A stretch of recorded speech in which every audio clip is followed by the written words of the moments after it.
अस्सलाम वालेकुम नाज़रीन, देखते आंखों सुनते गानों को समीना का सलाम। खुशियों के रंग समीना के संग। जैसे कि आपको पता है, खूबसूरत प्रोग्राम हम आपके लिए लेकर आते हैं तकरार, और आप देखते हैं अपने चैनल आवाज़ एंटरटेनमेंट में। देखते हैं हमेशा की तरह, कहते हैं मिलाइए अपनी आवाज़ हमारी आवाज़ के साथ। हम पहुंचाएंगे आपकी आवाज़ बहुत सारे लोगों तक। यही मकसद है इस चैनल का और यही मकसद है इस प्रोग्राम का। और अल्हम्दुलिल्लाह आप लोग की आवाज़ें दूर दूर तक जा भी रही है। इस प्रोग्राम में आने से पहले हमेशा की तरह कहते हैं कि जरूर आइए, अपनी आवाज़ जरूर मिलाइए। बस लफ्ज़ों का चुनाव बहुत अच्छे से अदा कीजिए। ऐसे लफ्ज़ बोलिए जिससे किसी की दिल आजारी ना हो, इसका ख्याल रखिए। टॉपिक पे रहा करें, टॉपिक पे बात करा करें, ज्यादा बेहतर है। जी जनाब, हेलो अस्सलाम वालेकुम। आप मेरे सेकंड कॉलर बने, फर्स्ट कॉलर ऑलरेडी थे। जो मैंने अभी प्रोग्राम सिर्फ समझे स्टार्ट कर रही थी तो कॉल आ गई, तो मैंने उनको होल्ड पे डाला भी नहीं, बल्कि बोला भी नहीं होल्ड पे, बल्कि मैंने इंट्रोडक्शन अपना दिया। वो मेरे साथ मौजूद है, आपको थोड़ी देर के लिए होल्ड करना पड़ेगा। ठीक है, ठीक है। बहुत शुक्रिया जी, थैंक यू जी। अस्सलाम वालेकुम। अस्सलाम वालेकुम, तमाम नाज़रीन को सलाम। आज तो आप बहुत ज्यादा लग रहा था कि इंतजार कर रहे हैं आपने। मुझे लग रहा है कि बहुत सारी तैयारी की हुई है बोलने के लिए, कुछ ना कुछ आप लेकर आए हैं बोलने के लिए, और चाह रहे हैं कि आपका मैसेज लाखों लोगों तक जाए। तो जिसकी वजह से आपने सबसे पहले कॉलर आप मेरे बने, सेकंड कॉलर व्हाट्सएप बन गए, वरना हमेशा पहले कॉलर बनते हैं व्हाट्सएप मेरे। जी जनाब, क्या कहेंगे? जी जी जी, मैंने एक तरफ पानी का गिलास रखा, एक तरफ तलवार रखी है, तो मैंने कहा आज का मौजूद शुरुआत करते हैं प्रोग्राम का। जी वजीर आजम पाकिस्तान जो दौरे पे थे रशिया के, वो तो वापस आ गए। जी, वो तो वापस आ गए। वो क्या सिलसिला होगा, क्या बातचीत हुई, लेकिन एक तरफ आप अमेरिका को नाराजगी के भी एक सिग्नल आ रहे हैं। जी, आप बताएं, अमेरिका क्या साथ देगा पाकिस्तान का या नहीं देगा? या अमेरिका साथ उस शर्त में देगा ना, जब वो अपनी भी कंडीशन दे रहे हैं इनको, तो इस कंडीशन पे हम आपके साथ चलते हैं फिर। तो बहुत सारी चीजें जो है ना। तो अच्छा, तो आज आप काफी, कल भी आप कॉल पे नहीं आए थे, ये राय मैंने सबसे ली थी। आज आपसे भी पूछती हूँ कि बताएं कि वज़ीर आज़म इमरान खान को दौरे पे जाना चाहिए था, नहीं जाना चाहिए था? तो क्या कहेंगे आप इस वक्त? अब तो चले गए, अब तो आ भी गए दौरे पे, तो अब तो पुरानी बात होगी। मैंने कहा चलें आपसे भी एक रहते हैं आपकी राय। देखिए आपकी कमिटमेंट है, आपने वादा किया वहाँ जाने के लिए जी, तो उनकी भी तैयारी है, प्रोटोकॉल के लिए सारी तमाम चीजों को उन्होंने अपडेट करना होता है। और ये नहीं है कि आपने बस आज कह दिया कि हम नहीं आ सकेंगे कल। हाँ, ये था पोजीशन, क्योंकि वो उनकी आर्मी जो पोजीशन ले रही थी बॉर्डर पे यूक्रेन के खिलाफ जी, और वो किसी टाइम भी एयर स्ट्राइक होने के चांसेस तो बन रहे थे। अब आप देखें ना कि जब गए तो हमला तो हो गया ना, यूक्रेन के साथ हमला हो गया, रूस का। तो आप देखें कितने बेचारे, आप देखें कितना ज्यादा खतरनाक किस्म का हमले के टाइम ये वज़ीर आज़म इमरान खान पहुंचे। इनका स्केड्यूल ओनली 1 आवर का था, जबकि फिर दौरानिया 3 घंटे का किया गया। वज़ीर आज़म इमरान खान ने इस्लामी फोबिया पे भी बात की, खत्ते पे भी बात की, अफगानिस्तान के ऊपर भी बातचीत हुई। तो बताएं कि वो पाकिस्तान के लिए क्या बेहतरी हुई है, क्या नहीं हुई? ये सवाल ये पैदा होता है जी। पाकिस्तान की बेहतरी का देखिए सेंस में ना, कि माजी के अंदर रूस के साथ अच्छे ताल्लुकात नहीं रहे कभी भी जी, ना कभी रखने की कोशिश की गई और ना उसने की, क्योंकि देखिए वॉर हो रही थी तो अफगानिस्तान में ये शामिल था रशिया वहाँ पे, तो अगेंस्ट रशिया वाली बात थी ना। अब क्योंकि ये अगर ताल्लुकात बनाने चाह रहे हैं, तो आई डोंट नो कि वज़ीर आज़म पाकिस्तान जो है वो किस सेंस में बनाना चाह रहे हैं या किस वे में। या तो आप पूरे एंटायर वर्ल्ड के अंदर आप सबसे आप रिलेशन रखें, किसी से मुखालफत नहीं करें। आपको अगर अपने ऐसे जमहूरियत के हिसाब से अगर बात करते हैं ना, आप क्योंकि अमेरिका से एकदम खराब भी नहीं कर सकते आप जी, अच्छी बात है। अमेरिका तो ऑलवेज आपसे या तो हेल्प करता है, हर तरीके से होती है, ये नहीं होती रही है, करता भी है, होती रही है माजी के अंदर। आप देखें जी, जब भी कोई जरूरत पड़ी तो अमेरिका के लिए डोर स्टेप पे गए, खटखटाया डोर उसका। अब क्योंकि अमेरिका को इसलिए नाराजगी है, एक तो ये रशिया जो है यूक्रेन पे हमला कर रहा है, दूसरे नेटो की फौज भी वहां पे भी पहुंच चुकी है जी, तो उस वजह से जो है ना इख्तिलाफात अमेरिका के साथ थोड़े से खराब होने के चांसेस लग रहे हैं जी। लेकिन ये नेवर नो, अगर वो उस चीज को सुलझाना चाहते हैं और ये उनको मायल कर सकते हैं इस बात पे कि भाई देखिए हमें तो तमाम कंट्री से वर्ल्ड में जो भी है उनसे हम ताल्लुकात रखना चाहते हैं जी, या ये नहीं है कि कोई नेगेटिविटी हम फैलाने गए थे वहाँ पे, तो वो तो एक चीज है। अब लोगों का रद्द अमल यही हो रहा है ना कि भाई अभी इतने सालों से, अब 23 सालों से आ रहा है लिखा, मुझे नहीं पता कि वो ये फेट है क्या कहते हैं, लेकिन 23 साल के बाद ये दौरा था इस वज़ीर आज़म जी। वो तो मैंने आपने आए नहीं थे, मैंने खुद बताया था कि 23 साल के बाद दौरा किया, जबकि मेरे साथ जो अभी सेकंड कॉलर है उन्होंने यही कहा था कि आप बार बार यही कह जा रही हैं 23 साल के बाद दौरा। तो इसका जवाब भी सुने आपने, शायद प्रोग्राम देखा नहीं, बल्कि वो तो ये तो न्यूज में ही आ रहा था, सब लिखा था कि 23 साल के बाद वज़ीर आज़म इमरान खान का ये दौरा था। इसमें तो मुझे अगर मैं गलत कहूँगा, मेरे हिसाब से कोई नंबर ऑफ ईयर्स में डिफरेंस हो सकता है, लेकिन जो एज तक जो डिस्कशन हो रही है वो यही हो रही है कि it is the right time for इनका विजिट था या तो आप बताइए कि राइट टाइम था इस वक्त विजिट करने का या नहीं? देखिए राइट टाइम तो इसलिए मैं कहूंगा कि भाई देखिए या तो आप कमिटमेंट नहीं करते, आप डेट नहीं देते, तो ये तो समझ में आता है कि भाई ये तो एक्सपेक्टेड है कि महीने में हम करेंगे। चलें आपका है ना आ गया, थोड़ी देर के लिए होल्ड पे रहे, मैं दूसरे कलर का भी थोड़ा ले लूं, फिर आपका दोबारा से आती हूँ आपके पास। जी क्या इसका इम्पैक्ट होता है पाकिस्तान की इकोनॉमी पे? हाँ, पाकिस्तान के लिए क्या होता है, मगर आपने देखा कि बहुत ज्यादा पेट्रोल इतना महंगा हुआ है, पाकिस्तान के तो हालात अभी दिन पे दिन आगे हो रहे हैं, ज्यादा ही खराब हो रहे हैं और ज्यादा खराब हो गए। जी पेट्रोल तो $100 बैरल जा रहा है, तो पाकिस्तान के तो मेरे ख्याल से किसी के मुल्क के हाथ में नहीं है वो, अगर आप पेट्रोल आपका नहीं निकलता है। ये बोलें कि महंगाई पर जब जोर पड़ता है तो फिर हर चीजें महंगी हो जाती हैं, क्योंकि पेट्रोल महंगा हो रहा है इसलिए। जी तो अभी भी उन्होंने सिग्नल दे दिया होगा ने आपको कि अभी फिर बढ़ेंगे और पैसे। जी अभी भी उन्होंने चलें मतलब पहले से अभी फिर बात करेंगे इसके ऊपर, सेकंड टॉपिक पे जरूर बात करेंगे। अब ये फर्स्ट टॉपिक पे थोड़ा सा बात कर लें, इसके बाद सेकंड टॉपिक पे आएंगे। सबकी राय लें, सबकी राय। अभी मैं लेती हूँ राय सबकी, फिर इसके बाद आपके पास वापस आती हूँ। होल्ड पे रहें जी। थैंक यू जी। हेलो जी, अस्सलाम वालेकुम। अस्सलाम वालेकुम जी। वालेकुम सलाम जी। आपके सब नाज़रीन को भी अस्सलाम वालेकुम जी। वज़ीर-ए-आज़म साहब की आखिरकार प्यूटन से मुलाकात हो ही थी। जी हो गई आखिरकार। आप बताएं मुलाकात कामयाब रही या ऐसी रही? जी, इसका मतलब ये है कि रूसी एसओपी के तहत इमरान खान साहब का पीसीआर टेस्ट भी हो गया।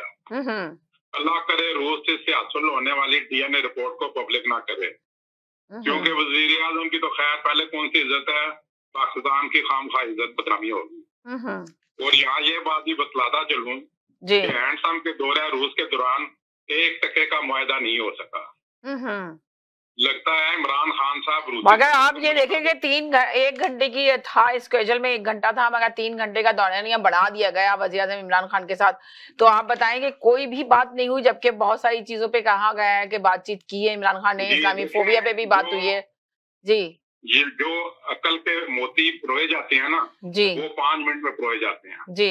जो अपना पत्थरों के अपना हार बनाना चाहें तो उसको घंटों लगते हैं जी। तो इसलिए लायानी बातें आप जितनी कर लें, अभी कहा गया जी कि फला बात हुई। पहली बात तो ये प्रीवियस कॉलर ने कहा जी कि 23 साल नहीं हुए, 2011 में जरदारी साहब के। जी आपने यही बताया था, मैंने बताया था, मैंने कहा आप फिर कह रहे हैं 23 साल का, मैं अपनी तरफ से नहीं कह रहा, लिखा हुआ पढ़ा। तारीख को डिस्टॉर्ट नहीं करना चाहिए। दूसरी बात ये भी कहा गया जी कि कभी हमारे रशिया के साथ तल्कात अच्छे नहीं थे। शायद इनको पता नहीं था कि जुल्फिकार अली भुट्टो के दौर में कितने कोर्डी रिलेशन थे, कि डिस्पाइट उनके अपना मुआहदा था इंडिया के साथ, उसके बावजूद पाकिस्तान में उनके तजारती मुफादात थे। यहाँ पे उन्होंने स्टील मिल भी अपना रशिया ने लगा के जी। उसके बाद 1998 में अपना जो थी नवाज शरीफ की गवर्नमेंट, उसमें अपना रिवाइव किया गया, और इसके बावजूद कि रशिया जो था वो उसके साथ पैक्ट में था इंडिया के साथ, उसके बावजूद उसने आपके साथ तजारती मुआहदा किया। फिर 2011 में सदर जरदारी ने जो है कोऑर्डिनेट रिलेशन बनाने की कोशिश की और उसमें काफी हद तक कामयाबी भी हुई। तो बहरतौर बात यह है कि लगता है कि इमरान खान साहब रूसी सदर को मशवरा देने गए थे कि यूक्रेन को अगर तबाह करना है तो मुझे वहां का वजीर आजम लगा दें, आपको जंग भी नहीं करनी पड़ेगी। इस टोला की ज़हनी पस्ती और मजहबी कार्ड के इस्तेमाल मुलाहजा करें कि रूस में बैठा हुआ शहबाज गिल जो है वो दौरा रूस बारे ट्वीट करके पाकिस्तानी अवाम को रूस से ये ब्रेकिंग न्यूज दे रहा है कि वजीर आजम साहब जोर की नमाज अदा कर रहे हैं जी। मतलब है ये इनकी मीडिया टीम की हालत है। बात यह है कामयाब तारीख साल दौरा रूस का पहला गैर सरकारी गैर रस्मी नतीजा आज आ गया, जिसके मुताबिक अमेरिका बहादुर ने मनी लॉन्ड्रिंग के जुर्म में नेशनल बैंक ऑफ पाकिस्तान को $2 करोड़ का जुर्माना ठोक दिया। 2 करोड़ का जुर्माना कर दिया उन्होंने। जी हाँ, अभी यहाँ पे लोग आ जाएंगे अपना जो छलांगे लगाते हुए, उससे पहले जो है वो FBR की वेबसाइट पे चले जाएं या आज के अखबारात में पढ़ लें, ये खबर आ चुकी है। तो अगर आपको याद हो, चंद महीने कबल मैंने आपके तकरार प्रोग्राम में ही नेशनल बैंक में आला ओहदों पर वारदातियों और फ्राडियों की तैनाती का तज़किरा किया था कि कैसे नायब लोगों को नेशनल बैंक में तैनात किया गया है। ये उसी बात की कड़ी है। ये हर बात में दावा करते हैं कि तारीख में पहली दफा हुआ। नाउ अनदर फर्स्ट, यूक्रेन रूस के दरमियान कितने अरसे से जंग रुकी हुई थी। कप्तान रूस गया और जंग का इफ्तिताह कर दिया। यानी जहां भी गए नुसरत फैलाए, यानी पंजाबी में कहते हैं जिथे पैर ते होते कहर। दुनिया में रूसी इंतकाम जो है वो बहुत मशहूर है। लगता है अब उसने नलायक आजम को बुलाकर पाकिस्तान से इस बात का इंतकाम ले लिया है कि जब पाकिस्तान ने सोवियत यूनियन जंग में अमेरिका का साथ दिया था। दौरा चीन के दौरान रूसी सदर की तरफ से दौरा रूस की दावत मिली। इस वक्त हालात ऐसे थे कि सफारती दानिशमंदी, महारत और दूरंदेशी से इसको मुखर किया जा सकता था। लेकिन लगता है कि आलमी तनाजे के तनाजर में किसी ने जानबूझकर वजीर आजम को ब्लॉक की सियासत में झोंक दिया। तो इससे सफारती हिकमत अमली से नालायक आजम को इस बात का इदराक नहीं हो सका। इससे बड़ा बोंगा शायद ही कभी किसी मुल्क पर मुसल्लत किया गया हो। अब बात यह है कि उन्होंने कहा जी बातें हुई, बात उन्होंने हर मौजू के ऊपर बात की, लेकिन पाकिस्तान के नेशनल इंटरेस्ट, पाकिस्तान के साथ तजारती तल्लुकात, पाकिस्तान के साथ माहिदार, उनके उसके बारे में कोई बात नहीं हुई। और ना उन चीजों का जो है जो सरकारी एलामिया इवन जारी किया गया है, ना ही उसमें तज़किरा है। बात सिंपल सी ये है कि सारी दुनिया एक तरफ खड़ी है कि किसी दूसरे मुल्क की तयशुदा सरहद जो है उसको क्रॉस नहीं करना चाहिए। जो क्रॉस करने वाला होता है वो जारे होता है, उसकी मजम्मत करनी चाहिए। हमने उसके ऊपर खामोशी की तो आप अंदाजा लगा लें कि कल खुदा ना खासा कोई हमारे मुल्क की सरहद को क्रॉस करेगा तो फिर हम तो करेंगे कि यूरोपीय यूनियन या अमेरिका या कनाडा या ऑस्ट्रेलिया या दुनिया के माती ममालिक जो है उस मजम्मत करें, तो फिर वो ये खाम ख्याली होगी। अब बात यह है कि मॉस्को का दौरा वाकई तारीखी साबित हो रहा है।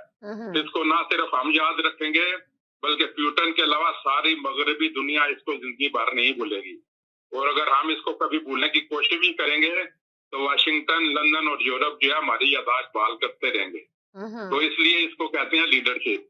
एक चंद लम्हे के लिए अपना पीछे बैक फुट पे जाने के बजाय आपने एक अपना जो कहते हैं नापसंदी को आपके ऊपर अमल किया, जिसका खामियाजा जो है पता नहीं कब तक उठना है।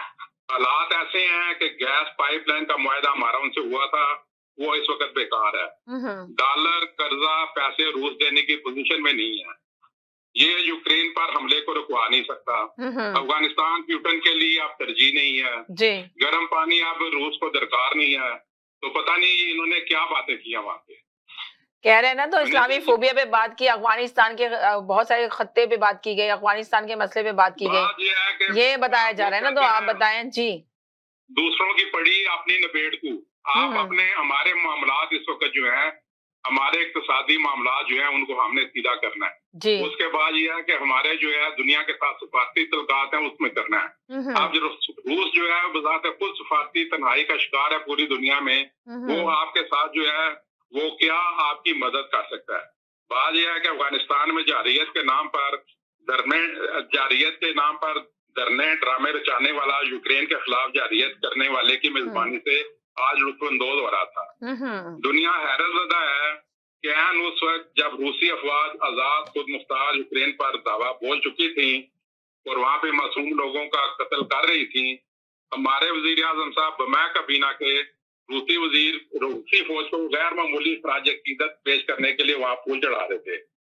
ये वही फौज है जिसके हाथों हजारों अफगानियों और पाकिस्तानियों के खून से रंगे हुए थे। तो बात यह है कि ना कोई खारजा पॉलिसी, ना कोई मुश्किल दोस्त, ना कोई मुश्किल दुश्मन, ना कोई तसलसल, सारी दुनिया में रेंगते फिर रहे हैं हम। कोई मुस्कुरा कर देख ले, कोई मामूली सा किरदार मिल जाए किसी मसले में और मुल्क में अवाम, तो उसमें हम खुश हो जाते हैं। लेकिन मुल्क के अंदर अवाम की आंखों में धूल झोंक कर अवामी नुमाइंदों और जमहूरियत का रास्ता रोकते हैं, ये शर्मनाक हालत है।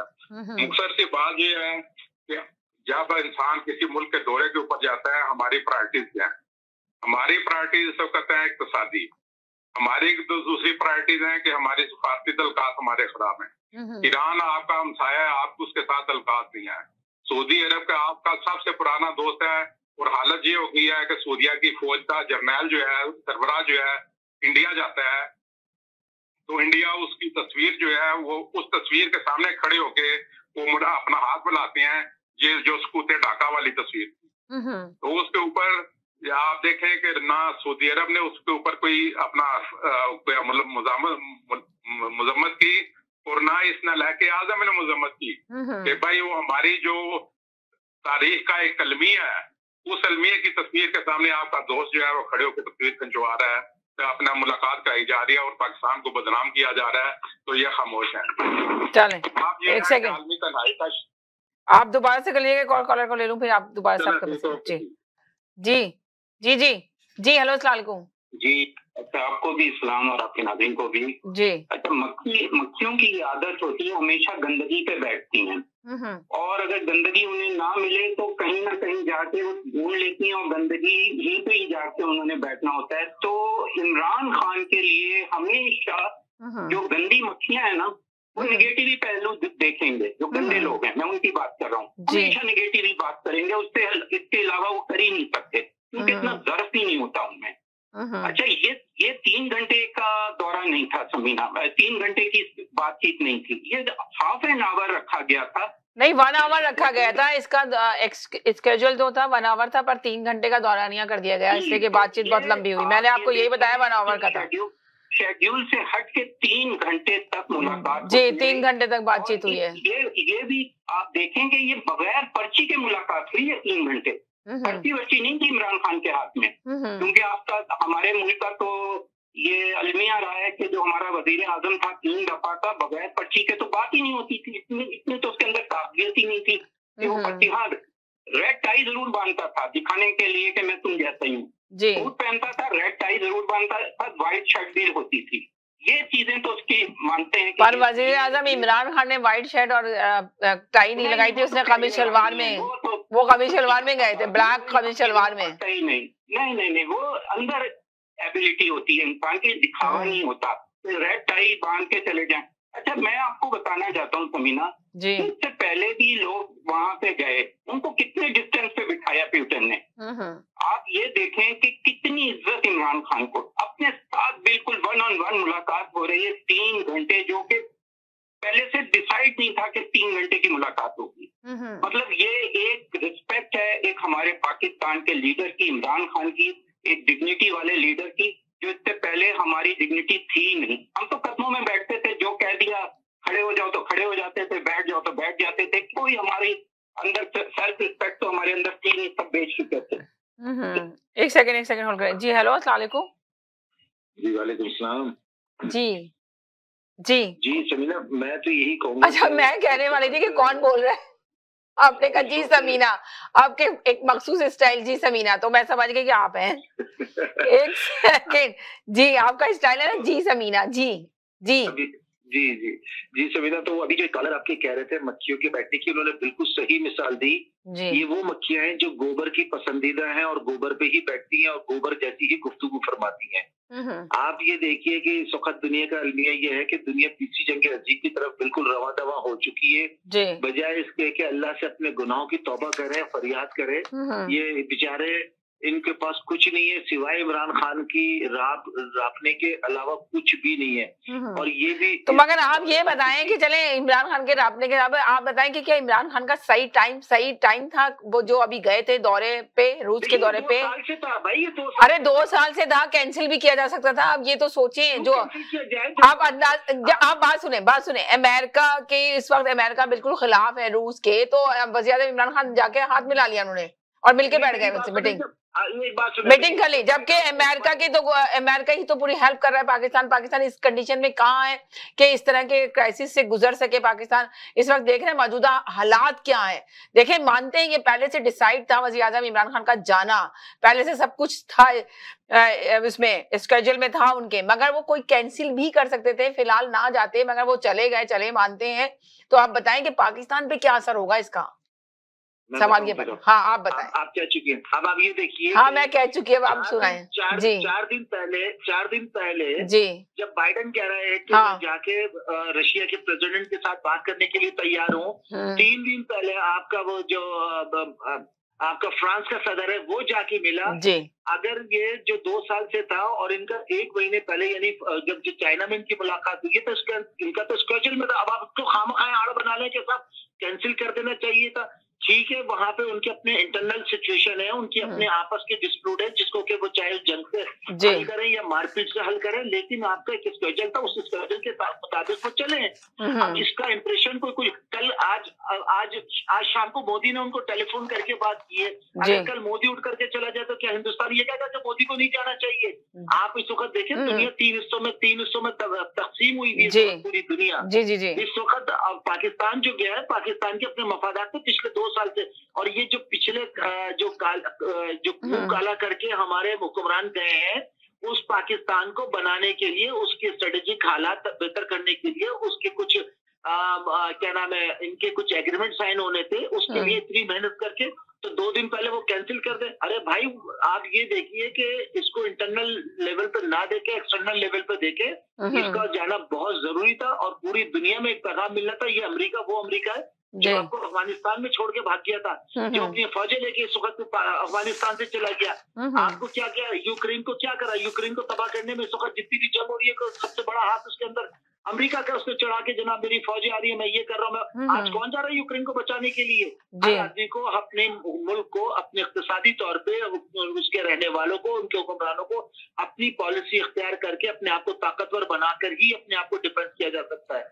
आज अगर यूक्रेन अपने पावरफुल में होता, ताकत में होता, तो इसकी रशिया की ये हिम्मत होती। अगर पाकिस्तान अपने आप को लेके जा रहा है मजबूती की तरफ, अपनी इकोनॉमी की लेकर जा रहा है, अपनी डिफेंस को मजबूत बना रहा है, तो कल को आपकी तरफ कोई ऐसे उठ करके नहीं आ जाएगा। वरना आपके पड़ोस में तो ऐसे कि 2 मिनट में यूक्रेन वाला हशर कर दे आपका। और ये जो जितने लोग हैं, मुझे तो हैरत है इनकी अक्लों के ऊपर, इनके ईमान के ऊपर, इनके जहनों के ऊपर, कि सिवाय इनको एक मूर्ति की पूजा के अलावा इनको कुछ नहीं है, कि सिवाय उसको हुक्मरानों को बुरा कह ले, पाकिस्तान को बुरा कह ले, जितना चाहे बुरा कह ले, लेकिन आंखें खोल के देखती नहीं कि दुनिया में हो क्या रहा है, कि करना क्या है, हो क्या रहा है, किस तरफ जाना है। इस मौके के ऊपर आपको बजाय अपने मुल्क के साथ खड़े होने के, अपने मुल्क के खिलाफ, अपने मुल्क की क़यादत के खिलाफ आप लोग बयान देते हैं। मेरी तो समझ से बाहर है कि किस किस्म के लोग हैं, इनके जमीर सो गए, मलामत नहीं करते, इनको अंदर से जोड़ते नहीं है। जरूरी नहीं कि हर वक्त इंसान अपने प्रोग्राम में अपने आप को ला करके अपनी वाहवाह कराए। ठीक है, वाहवाह के दिन भी होते हैं, लेकिन इस वक्त इन हालात में तो बैठ करके अपने आप को, अपने मुल्क को बदनामी ना करवाए ना अपने आप को बैठ करके कि इस वक्त की क्या हो रहा है, क्या नहीं हो रहा। क्योंकि आप ये देखिए, इमरान खान के दौरे को जितने पाकिस्तान के दुश्मन मुमालिक हैं, जितने पाकिस्तान के दुश्मन हैं, जितने अंदर आपके इंटरनल बैठे हुए हैं, पैसे लेते हैं, कह रहे हैं कि बहुत ज्यादा इमरान खान का ये दौरे का इस वक्त सही टाइम और सही वक्त नहीं था। ज्यादातर इनको क्या पता कि सही टाइम क्या, इनको पता, इनसे पूछे कि क्या टाइम सही था। ये नहीं कह रहा है, ये कॉलर नहीं कह रहा है, आम बहुत सारी पब्लिक, बहुत सारे ममालिक कह रहे हैं कि ये सही टाइम था। बहुत सारे तजिया निगार कह रहे हैं कि मैं कॉलर की बात नहीं करी, आप समझे शायद कॉलर की बात करी। कॉलर ने तो भी एक ही कॉलर ने आके बात की, पर मैं ये बात करना चाह रही हूँ कि बहुत सारे ममालिक और बहुत सारे लोग कह रहे हैं कि ये सही वक्त नहीं था वज़ीर-ए-आज़म इमरान खान का इस वक्त दौरे पर जाना। इसलिए कि वो नीचे जो ममालिक अगर कह रहे हैं तो वो ममालिक कह रहे हैं कि जो दूसरी अम्ब्रेला के नीचे है, आपको एक साइड लेनी पड़ेगी। अब दुनिया एक साइड के ऊपर आ रही है। हाँ। कह रहे हैं कि लोगों ने पूछा, एक तजिया निगार ने, एक एंकर ने तजिया निगार से पूछा कि क्या ये दौरा जो है ना, क्या गलती है वज़ीर-ए-आज़म इमरान खान की? उन्होंने कहा गलती तो नहीं है, जाने का टाइम मुकर्रर था, जाना तो था, पर इनकी बदकिस्मती है कि जंग खड़ी थी वहां पे और जंग हो गई, यूक्रेन ने जंग कर दी, हमला। उन्होंने कहा ये बदकिस्मती है उनकी वज़ीर-ए-आज़म इमरान खान की, पर हाँ ये जाना तो जरूरी था, इसलिए कि टाइम पहले से, जिस तरह आपने कहा कि ये तो टाइम पहले से डिसाइड हो चुका था जाने का, इनके जाने का तो था, बहुत पहले से था, बुक थे ये। देखिए, आप उनका बयान सुने, उन्होंने वहां जाके बयान भी दिया, उनसे पूछा कि यूक्रेन के रशिया के मामले में आपका क्या ख्याल है, आप क्या बताया जा तो रहा है कि 1 घंटे का था स्केड्यूल में, मगर 3 घंटे इनकी मीटिंग चलती रही, दौरानिया 3 घंटे बढ़ा दिया गया। वज़ीर-ए-आज़म इमरान खान ने क्या मौकूफ रखा, ये भी मैं आपसे बात करना चाह रही हूँ, आप बताइए क्या था। देखिए, एनर्जी सेक्टर के ऊपर उनकी बात हुई है, सिल्क रोड के ऊपर बात हुई है, जो सी पैक बन रहा है उसके ऊपर बात हुई है। और आपको पता है कि अगर पाकिस्तान को रशिया के जिन मामला के ऊपर 2 साल से ये पाकिस्तान अपने प्लान कर रहा था, अगर वो प्लान मुकम्मल हो जाते तो आपकी जी पाकिस्तान की मंडी को यूरोप तक की कितनी आसानी से रसाई हो जाएगी। रोड सिल्क का जो आप देख रही थे, जो रेल खुली, यानी कि आप कह रहे हैं कि बहुत सारी चीजें डिस्कस हुई हैं वहाँ पे, और बहुत सारी चीजें सारी। अब उसके अंदर ये थोड़ी डिस्कस हुआ कि मेरा चोर पैसे लेके भाग गया, वो ये है फलाएं डिबाटे, वो जो भी बात हुई है पाकिस्तान की तरक्की के लिए हुई है, उस गरीब आवाम के लिए हुई है कि उनको ऊपर लाने के लिए, कि जो इस वक्त चक्की पे पिस रहे हैं। ये पूरे मुल्क के लिए बात करने गए, वो अपने लिए नहीं बात करने गए कि मेरा सराय महल छोड़ दो या मेरे डिपॉजिट जो है वो बचा लो या मेरे बेटों के फ्लैट बचा लो। वो गए पाकिस्तान के लिए, पाकिस्तान की बात हुई, आप उठा के देखे तो सही इंटरनेशनल मीडिया आरटी चैनल के ऊपर उसको इंटरव्यू तो देखें, आप उसकी उनकी प्रेस कॉन्फ्रेंस तो देखें। ये देखता कोई है नहीं उठा करके इमरान खान गलत टाइम पे गए, इमरान खान गलत टाइम ना जाते तो वो फिर ये बात होती कि उनको जाना चाहिए था, उनको तो पाकिस्तान को देखना चाहिए था। ठीक है, ये तो बहस बराए है, लेकिन आप उसकी हकायत की रोशनी में, यानी कि आपका कहने का मकसद है कि इमरान खान सही टाइम पे गए और जाके बहुत अच्छा सा डिस्कशन लिया और बहुत हमारे मुल्क के लिए बहुत फायदेमंद हुआ इनका जाना। आप ये वहाँ पे मेजर लिए गए हैं वो पाकिस्तान के अपने मफादात में मेजर्स लिए गए हैं, ना वो इस जंग के, पाकिस्तान इस जंग का हिस्सा है, ना पाकिस्तान इस जंग में बोला। अमेरिका और यूरोप जिसको के लोग अपना दोस्त कहते हैं, अमेरिका ने हमेशा धोखा दिया। यूक्रेन के सदर को आज देखें, वो खड़ा होकर कह रहा है अभी थोड़ी देर पहले कि साहब मुझे टारगेट किया जा रहा है, मुझे मेरी फैमिली को मार दिया जाएगा, मुझे कोई आए बचाने के लिए। सबके पूरी दुनिया की पूरी नेटो हो या अमेरिका। आप ये देखिए कितने अफसोस की बात है कि ना यूक्रेन में इतना किस्म का हमले हो रहे हैं और वो पूरी ममालिक से, तमाम यूरोप ममालिक से हेल्प मांग रहे हैं, तो हेल्प करने के लिए कोई भी नहीं जा रहा, कोई उनकी मदद के लिए नहीं जा रहा। जी, आज से अगर आना 4 दिन पहले। चले, अब आप इतनी बात करें तो ये भी बताएं कि हेल्प करने के लिए क्यों नहीं यार, छोटे मासूम बच्चे भी हैं जो बिलक रहे हैं, आप उनको देखें जहाँ इन लोगों ने पनाह लिए, वो भी आपने मीडिया में देखा होगा, कहाँ जहाँ पे लोग है ना सिर्फ थोड़ी देर के लिए स्टे करते थे, वही स्टे पे जाके उन लोगों ने पनाह लिए, घर छोड़ दिए अपने, काफी परेशानी का मुजाहरा हो रहा है वहां पर। तो आप ये देखें कि तमाम ममालिक पे जो इतनी बड़ी दुनिया है, यूरोप कंट्री, और वो कोई भी उनकी हेल्प के लिए नहीं जा रहा, उनको नहीं बचाया जा रहा, तो क्या कहेंगे सबीना? आज अगर आप 15 दिन पहले के उठा करके सारी खबरें देखें तो उसके अंदर अमेरिका बढ़ चढ़ के कह रहा था आज रशिया हमला कर देगा, 16 तारीख को हमला कर देगा, 15 तारीख को हमला कर देगा। 3000 फौजी हमने ना पोलैंड के बॉर्डर के ऊपर भेज दिए, फिर 4000 फौजी हमने पोलैंड भेज दिए, और पोलैंड में यही सारी कहानियां चल रही थी। नेटो भी कह रही थी कि हमने असला दे रहे हैं, हम जहाज दे रहे हैं, हम तूफान दे रहे हैं, हम मिसाइल दे रहे हैं, हम मिसाइल दे रहे हैं। असल में ये बात जो यूक्रेन के सदर ने पहले ही कही थी कि इस बात को इतनी हवा मत दो वरना जंग की तरफ चला जाएगा। ये नेटो ने और अमेरिका के बयानात से होते होते ये यहाँ तक न्याय के ऊपर पहुंचे हैं। शायद हो सकता है कि रशिया अभी हमला ना करता, 2014 से सिलसिला चल रहा है, तो क्यों नहीं उसने अभी तक हमला किया था? अभी भी ना होता अगर इसकी सपोर्ट के अंदर इतने लोग इस बात को इस तरह एक्सप्लॉइट ना करते, हरगिज़ ना करते। अमेरिका ने अपनी फौज भेजी के साहब हम अपनी मदद करेंगे, हम ग्राउंड ऑन द बूट करेंगे। अब कहाँ एक भी बूट नहीं है। अब आज 7000 फौजी और भेज रहे हैं, लेकिन भेज किसके लिए रहे हैं? वो यूक्रेन के लिए नहीं भेज रहे, वो अपने नेटो की फौज, अपने नेटो की कंट्रीज में भेज रहे हैं कि कहीं अब रशिया यहाँ पे ना हमला कर दे। मगर रशिया ने जो कुछ भी किया ये उनका आज का मसला नहीं है। देखिए 1991 में जिस वक्त रशिया टूटा था उस वक्त न्यूक्लियर प्लांट जो था आपका यूक्रेन के अंदर न्यूक्लियर प्लांट लगे हुए थे, और जब रशिया टूटा है तो अपने उसने न्यूक्लियर एक्सेसरी थी वो वहां से यूक्रेन से अपने रशिया लेकर आया। मगर रशिया को ये पता था कि चूंकि साइंटिस्ट यहाँ पर मौजूद है, प्लांट यहाँ पर मौजूद है, ये रीबिल्ड कर सकते हैं। मगर चूंकि कोल्ड वार इनकी आपस में चल रही थी, सेटलमेंट चल रहा था, मगर यूरोप के जब ये जो इस वक्त के मौजूदा सदर है ये यूरोप परस्त है, इनको यूरोप में शामिल करके नेटो में शामिल किया जा रहा था, इस वजह से इन्होंने फौरी एग्रेसिव एक्शन लिया है। मैं समझता हूं कि ये इनका इंटरनल मैटर है, ये इसमें हमें बोलने की जरूरत ही नहीं, चूंकि वो भी रशिया है, ये भी रशिया, एक जबान बोलने वाले, एक मजहब के लोग हैं, ये पहले एक ही थे, बाद में अलग हो गए। अगर पाकिस्तान की आप बात करती तो पाकिस्तान को दुनिया के अपने काम चल रहे हैं। आज आप देखिए कि इंडिया की ओमान के साथ मशकें चल रही हैं, क्या उन्होंने बंद कर दी कि साहब वहां पे जंग हो रही है? क्या वो वॉशिंगटन में जो दूसरे साउथ अमेरिका के जो लोग आए हुए क्या उनके विजिट मना हो गए कि वो जो वहां पे जंग कर? कोई किसी ने अपने मामला खत्म नहीं करे, किसी के कोई विजिट खत्म नहीं हो रहे। अगर इमरान खान का विजिट हुआ था अकॉर्डिंग टू द स्केड्यूल हुआ, कोई आउट ऑफ वे जाके नहीं हुआ। और अपने मुल्क के लिए मफादात में आपको फैसले लेने पड़ेंगे। डोनाल्ड ट्रंप क्या कहते थे? America first. तो अगर इमरान खान कहता है कि पाकिस्तान फर्स्ट, तो इसमें क्या बुराई है भाई? जी, ये उसका हक है। अब बींगा पाकिस्तानी जो पाकिस्तान के लोग हैं उनको you have to be stand with your own government, क्या डिसीजन ले रहे। आप क्या उनसे ज्यादा अकल बनेगा? आप उसको मीडिया पे आकर के उसको कह रहे हैं कि साहब ऐसा नहीं करना चाहिए, वैसा नहीं करना चाहिए। ठीक है, वो जो भी मामला चल रहा है अपनी जगह पे चल रहा है, ये सेटल हो जाएगा। ओके जी, थैंक यू, खुदाफिज।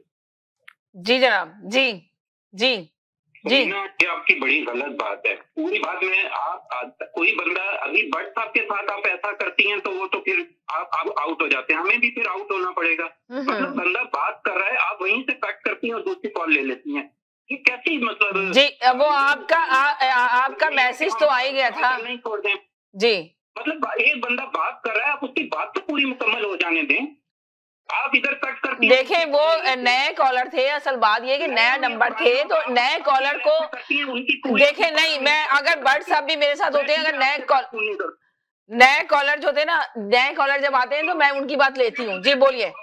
जी हेलो। वो देखिए सब भट्ट साहब, आपसे क्यों आखिर इन लोगों को सारी टेंशन हो जाती है कि मैं आपका मैसेज पूरा लेती हूँ और लोगों का नहीं लेती। हालांकि जो मेरा फर्स्ट कॉलर है बेचारा, वो अभी तक होल्ड पर है।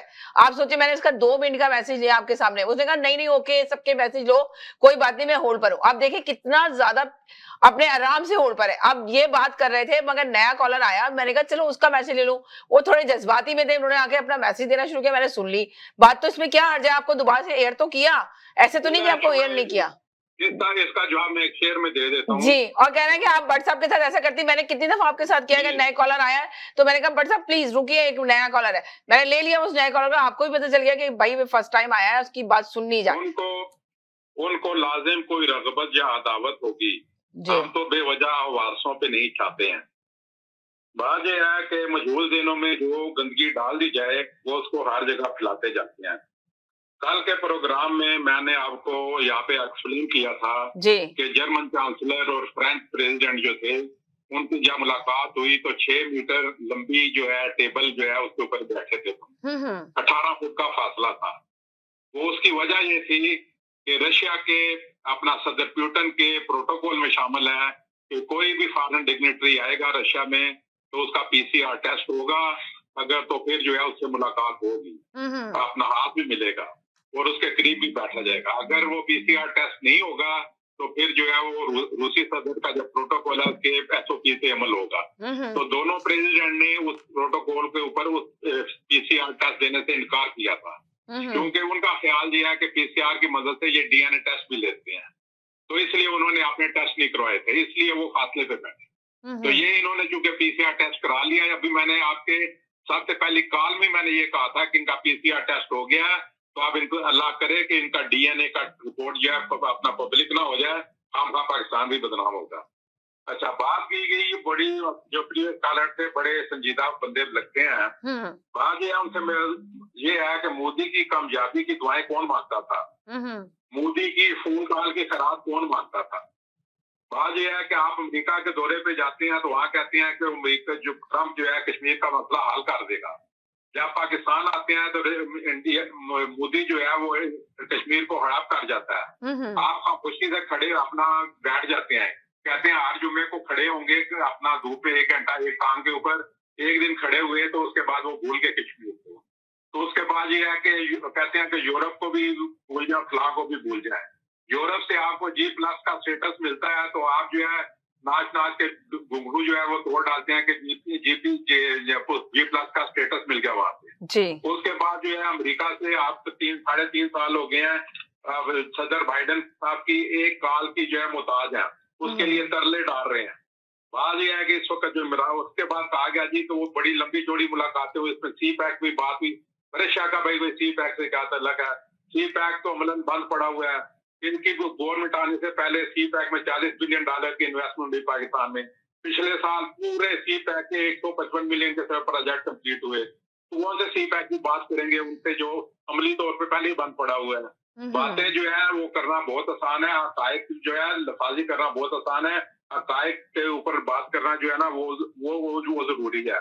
इस वक्त इमरान खान जो है उसका हालत वो ये है कि आपने देखा होगा कि बुल फाइटिंग जब होती है तो एक बंदा जो है वो हाथ में लाल कपड़ा लेके तो हर बुल के सामने जो है वो लहराता है और फिर भागता है, फिर लाल कपड़ा दिखाता है और फिर भागता है।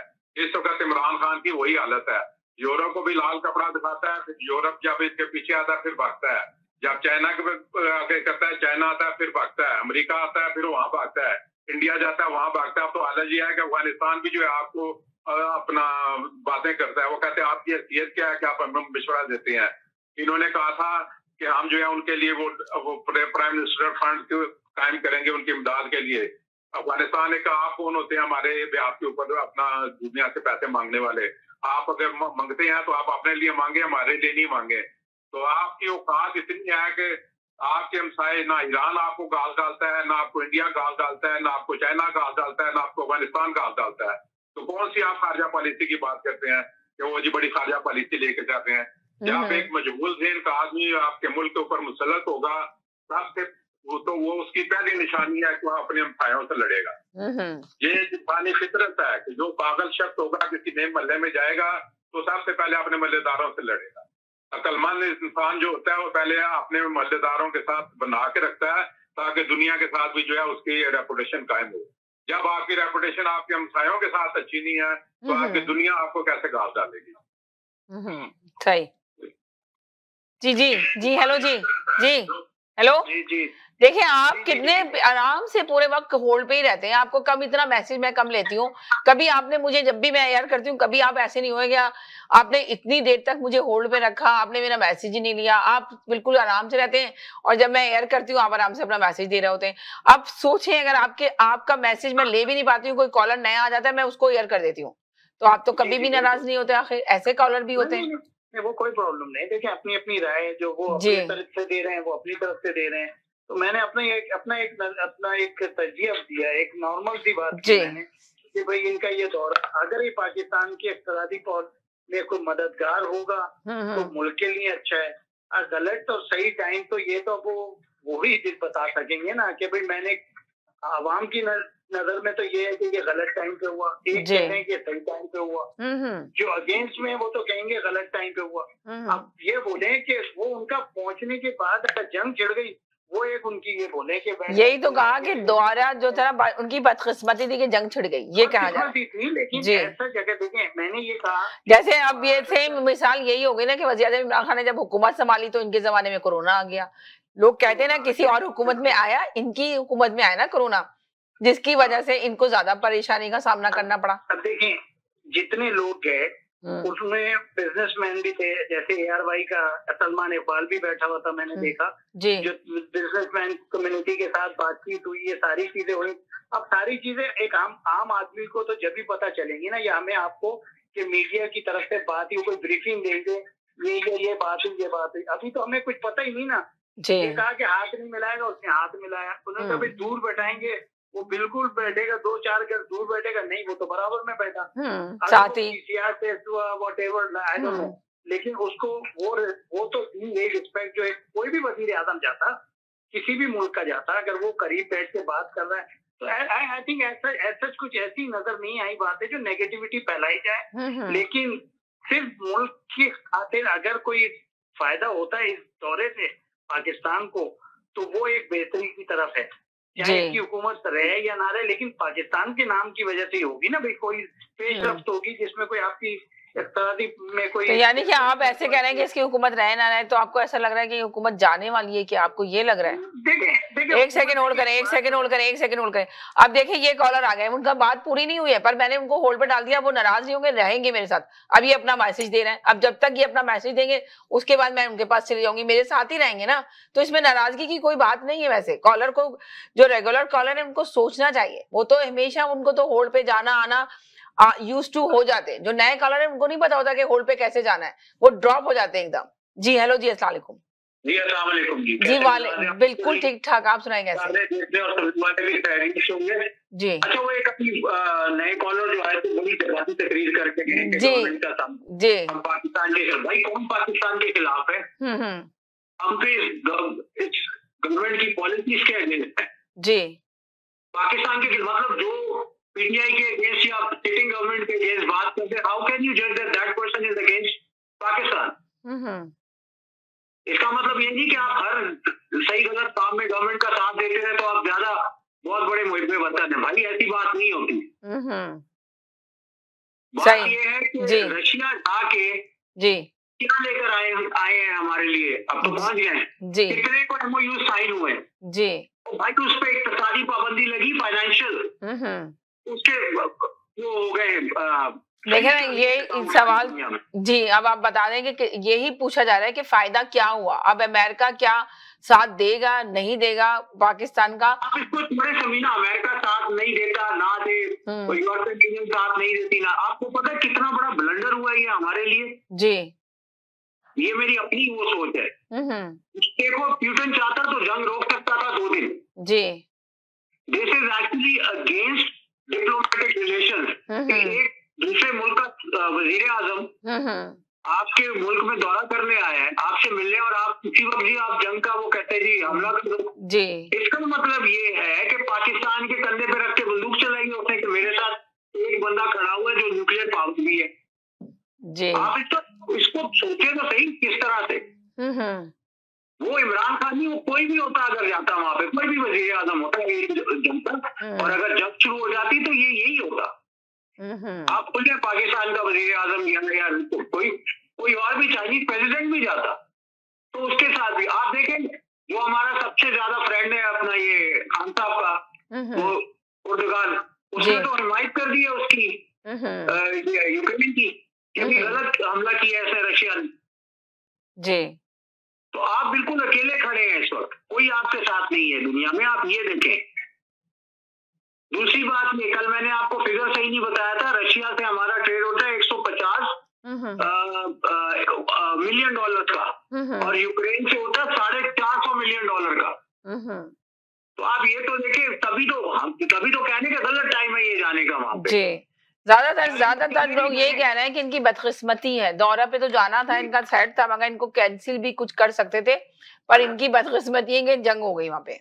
दूसरी बात, प्यूटन को कितनी दफा बोलना, उसने तीनों दफा, जितनी दफा भी स्केड्यूल हुआ उसने इनकार कर दिया कि मैं नहीं आ रहा। तो आप इन हालात में नहीं कर सकते थे, पाकिस्तान पे तो कोई जंग नहीं हो रही थी उस वक्त 30 सालों में, तो आप में इतना ज़हन, इतनी अकल नहीं थी। तो आप ये देखें ना, आप कह रहे हैं कि इतना ज़हन, इतनी अकल नहीं थी, आपको क्या लगता है कि पाकिस्तान में जो वज़ीर-ए-आज़म इमरान खान फैसले करते हैं तो क्या अपने माइंड से करते हैं फैसले? इमरान खान साहब फैसले नहीं करते जी, वो जो एक कॉलर आते हैं आप देखें ना, वो कहते हैं कि मैं तो इमरान खान को मानता ही नहीं है, वो तो कोई और ही फैसले करता है। नहीं, ऐसा नहीं है, इनकी काबीना में से जो इनके थिंक टैंक है वही करते होंगे ना जी। फॉरेन पेशेंट आपके, मैं कहता हूँ बहुत ही कोई अजीब किस्म के लोग हैं जिन्होंने इनको भेज दिया वहां पे जी। सही कह रहे हैं जी।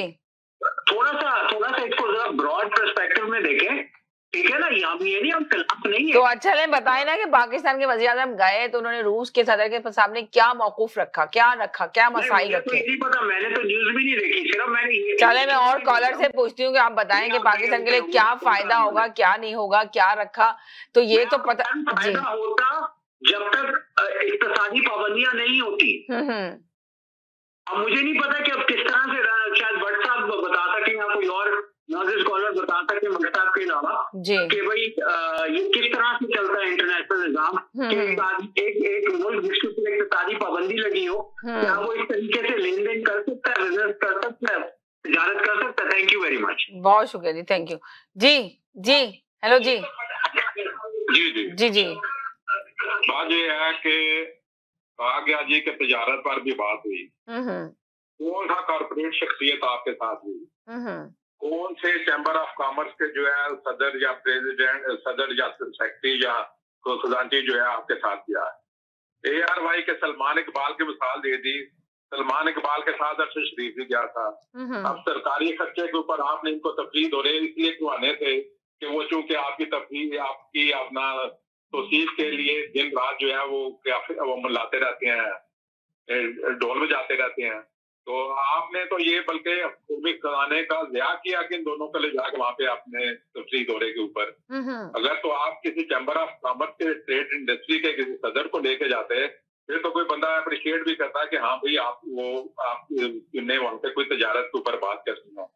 आप कौन से आप प्रोफेशन किसी को लेके गए, IT की फील्ड के किस बंदे को आप साथ लेके गए जिसने IT के ऊपर बात करनी थी, आपने ऑयल एंड गैस के किस बंदे को आप लेके गए कि आपने वहाँ पे ऑयल एंड गैस की बात करनी थी। बात सिर्फ सिंपल सी ये है कि इनका इनको मुल्क में जो है जागनसाई हो रही है इमरान खान साहब की, उससे नजरें हटाने के लिए, उससे तवज्जो हटाने के लिए इन्होंने ये दौरे का यह ड्रामा चलाया और हालात खराब होने के बावजूद उससे पीछे नहीं हटे, कहा कि जो है वो लोगों को इस तरह की बत्ती के पीछे लगा दें और चंद किन दिन के लिए जो है जरा सुकून के सांस ले। लेकिन सुकून का सांस इनको नहीं आना, अभी ये वापस आने दें तो इनका जो है अपना हिसाब किताब होने वाला है।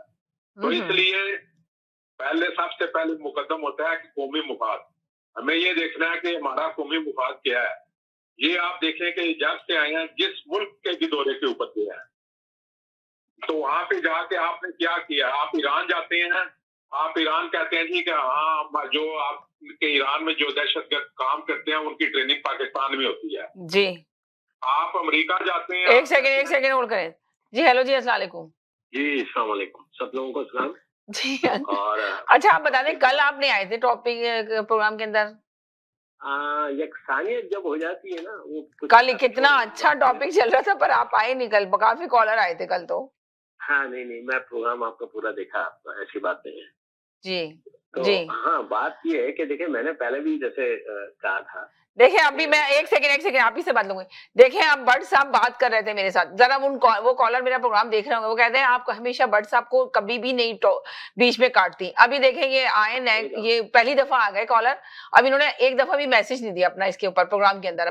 फर्स्ट टाइम इन्होंने अभी कॉल किया, ज्वाइन किया इस प्रोग्राम को, तो मैंने बट साहब को बीच में से रोक दिया और मैंने इनको ले लिया। अब मैं इनकी बात पूरा सुनूंगी, वापिस बट साहब पे चले जाऊंगी और बट साहब मेरे साथ होल्ड पे रहेंगे। तो ये आप रियलाइज करें, प्रोग्राम को समझने की कोशिश करें जरा। देखिए, हम तो पहले भी आपसे यही कहते हैं कि अगर कोई नया कॉलर आया तो आप हमें ड्रॉप कर दें, क्योंकि हम चाहते हैं कि ज्यादा से ज्यादा नए लोग इस प्रोग्राम में शामिल हो। राइट। और जब ज्यादा से ज्यादा लोग जब प्रोग्राम में शामिल होते हैं तो हमें सोचने समझने का और कुछ सीखने का मौका मिलता है। जी। आप देखें ना, उनको ये शिकायत हुई कि आपने मेरा पूरा मैसेज नहीं लिया, आपने उस कॉलर को ले लिया, उसका मैसेज लेती रही, आप मेरे साथ ऐसे ही करती हैं, अब मैं कॉल नहीं करूंगा। अब आप देखें ईमानदारी की बात ये है कि जो भी आपके कॉलर हैं, वो जो साहब हैं, वो भट्ट साहब हैं या और भी जो लोग हैं, वो कई दफा आते हैं अपना मैसेज देके जाते हैं प्रोग्राम में। मेरे ख्याल से 4 से 5 दफा जरूर आते हैं और हमेशा एयर होते हैं, हमेशा उनका मैसेज लिया जाता है। अच्छे कुछ कॉलर ऐसे होते हैं जो बेचारे एक ही दफा आते हैं या मैक्सिमम ट्वाइस। हाँ। तो मैं भी कोशिश ये करता हूँ कि 1 से 2 दफा, कभी कभी ऐसा होता है कोई कुछ प्रोग्राम होता है तो छोटे छोटे 1-8 सेकंड के मैसेज देके, लेकिन अमूमन मैं कोशिश करता हूँ 1 से 2 मैसेज दे दूं। मेरे पास उतना ही मटेरियल होता है बात करने का। मैं भट्ट साहब की तरह नहीं, ही इज वेरी नॉलेजेबल और उनको बड़ा सियासी बसीरत है उनके साथ, तो वो आके बड़ी कॉन्क्रीट बात करते हैं। तो वो जितनी भी दफा भी आए, हमें उस पर एतराज नहीं, हम उनसे सीखते हैं। तो बात जहाँ तक हमारा, तो किसी कॉलर को बुरा नहीं मानना चाहिए और नए कॉलर जब आए उनको अप्रिशिएट ही करना चाहिए। मैं तो खुद ये चाहता हूँ। सही तो दूसरी बात ये है कि जो दौरा है, तो अभी एक कॉलर का व्यू पॉइंट ये था कि कोई भी मुल्क है वो अपने मफादात के हिसाब से फैसला करता है और हमें अमेरिका को यूं और हमें यूरोप को वो। बात ये नहीं कि आपके कहने से ये चीजें हो नहीं जाती। हकीकत जो होती है वही सबसे अहम चीज होती है कि हकीकत क्या है। जी। हकीकत ये है कि हमारा जितना भी अभी तक फिलहाल जितना भी हमारा जो मुस्तकबिल कह लें, माजी कह लें, हाल कह लें, जो मफादात है पाकिस्तान के, वो अमेरिका और यूरोप के से ही चलते हैं। तो आप अभी देखिए कि सारी कोरोना की वैक्सीन जो लाखों में आई है, वो सब वही यूरोप और अमेरिका से आई है। आपको कोरोना की फंडिंग आपको वहीं से मिली, पेंडेमिक में आप फंसे हुए थे वहीं से, बिल गेट्स अभी आया आपने उसको, तो आपको देखना है आपका सारा एक्सपोर्ट जो होता है वो यूरोप अमेरिका में हो रहा है। जी। तो आपको जो जितने बड़े आपके सैलकोट की फैक्ट्रियां चल रही है वो सारे अमेरिका यूरोप की वजह से चल रही है। तो इस वक्त जो आपको मफाद जो था, हमें ये नहीं देखना कि इस इमरान खान का दौरा था, नहीं, ये पाकिस्तानी वजीर आजम का दौरा था रशिया का। इमरान खान को पर्सनल दौरा नहीं था, वो पिकनिक पे गए। तो इस वक्त पाकिस्तान के मफादात में जो चीज थी वो करनी चाहिए थी।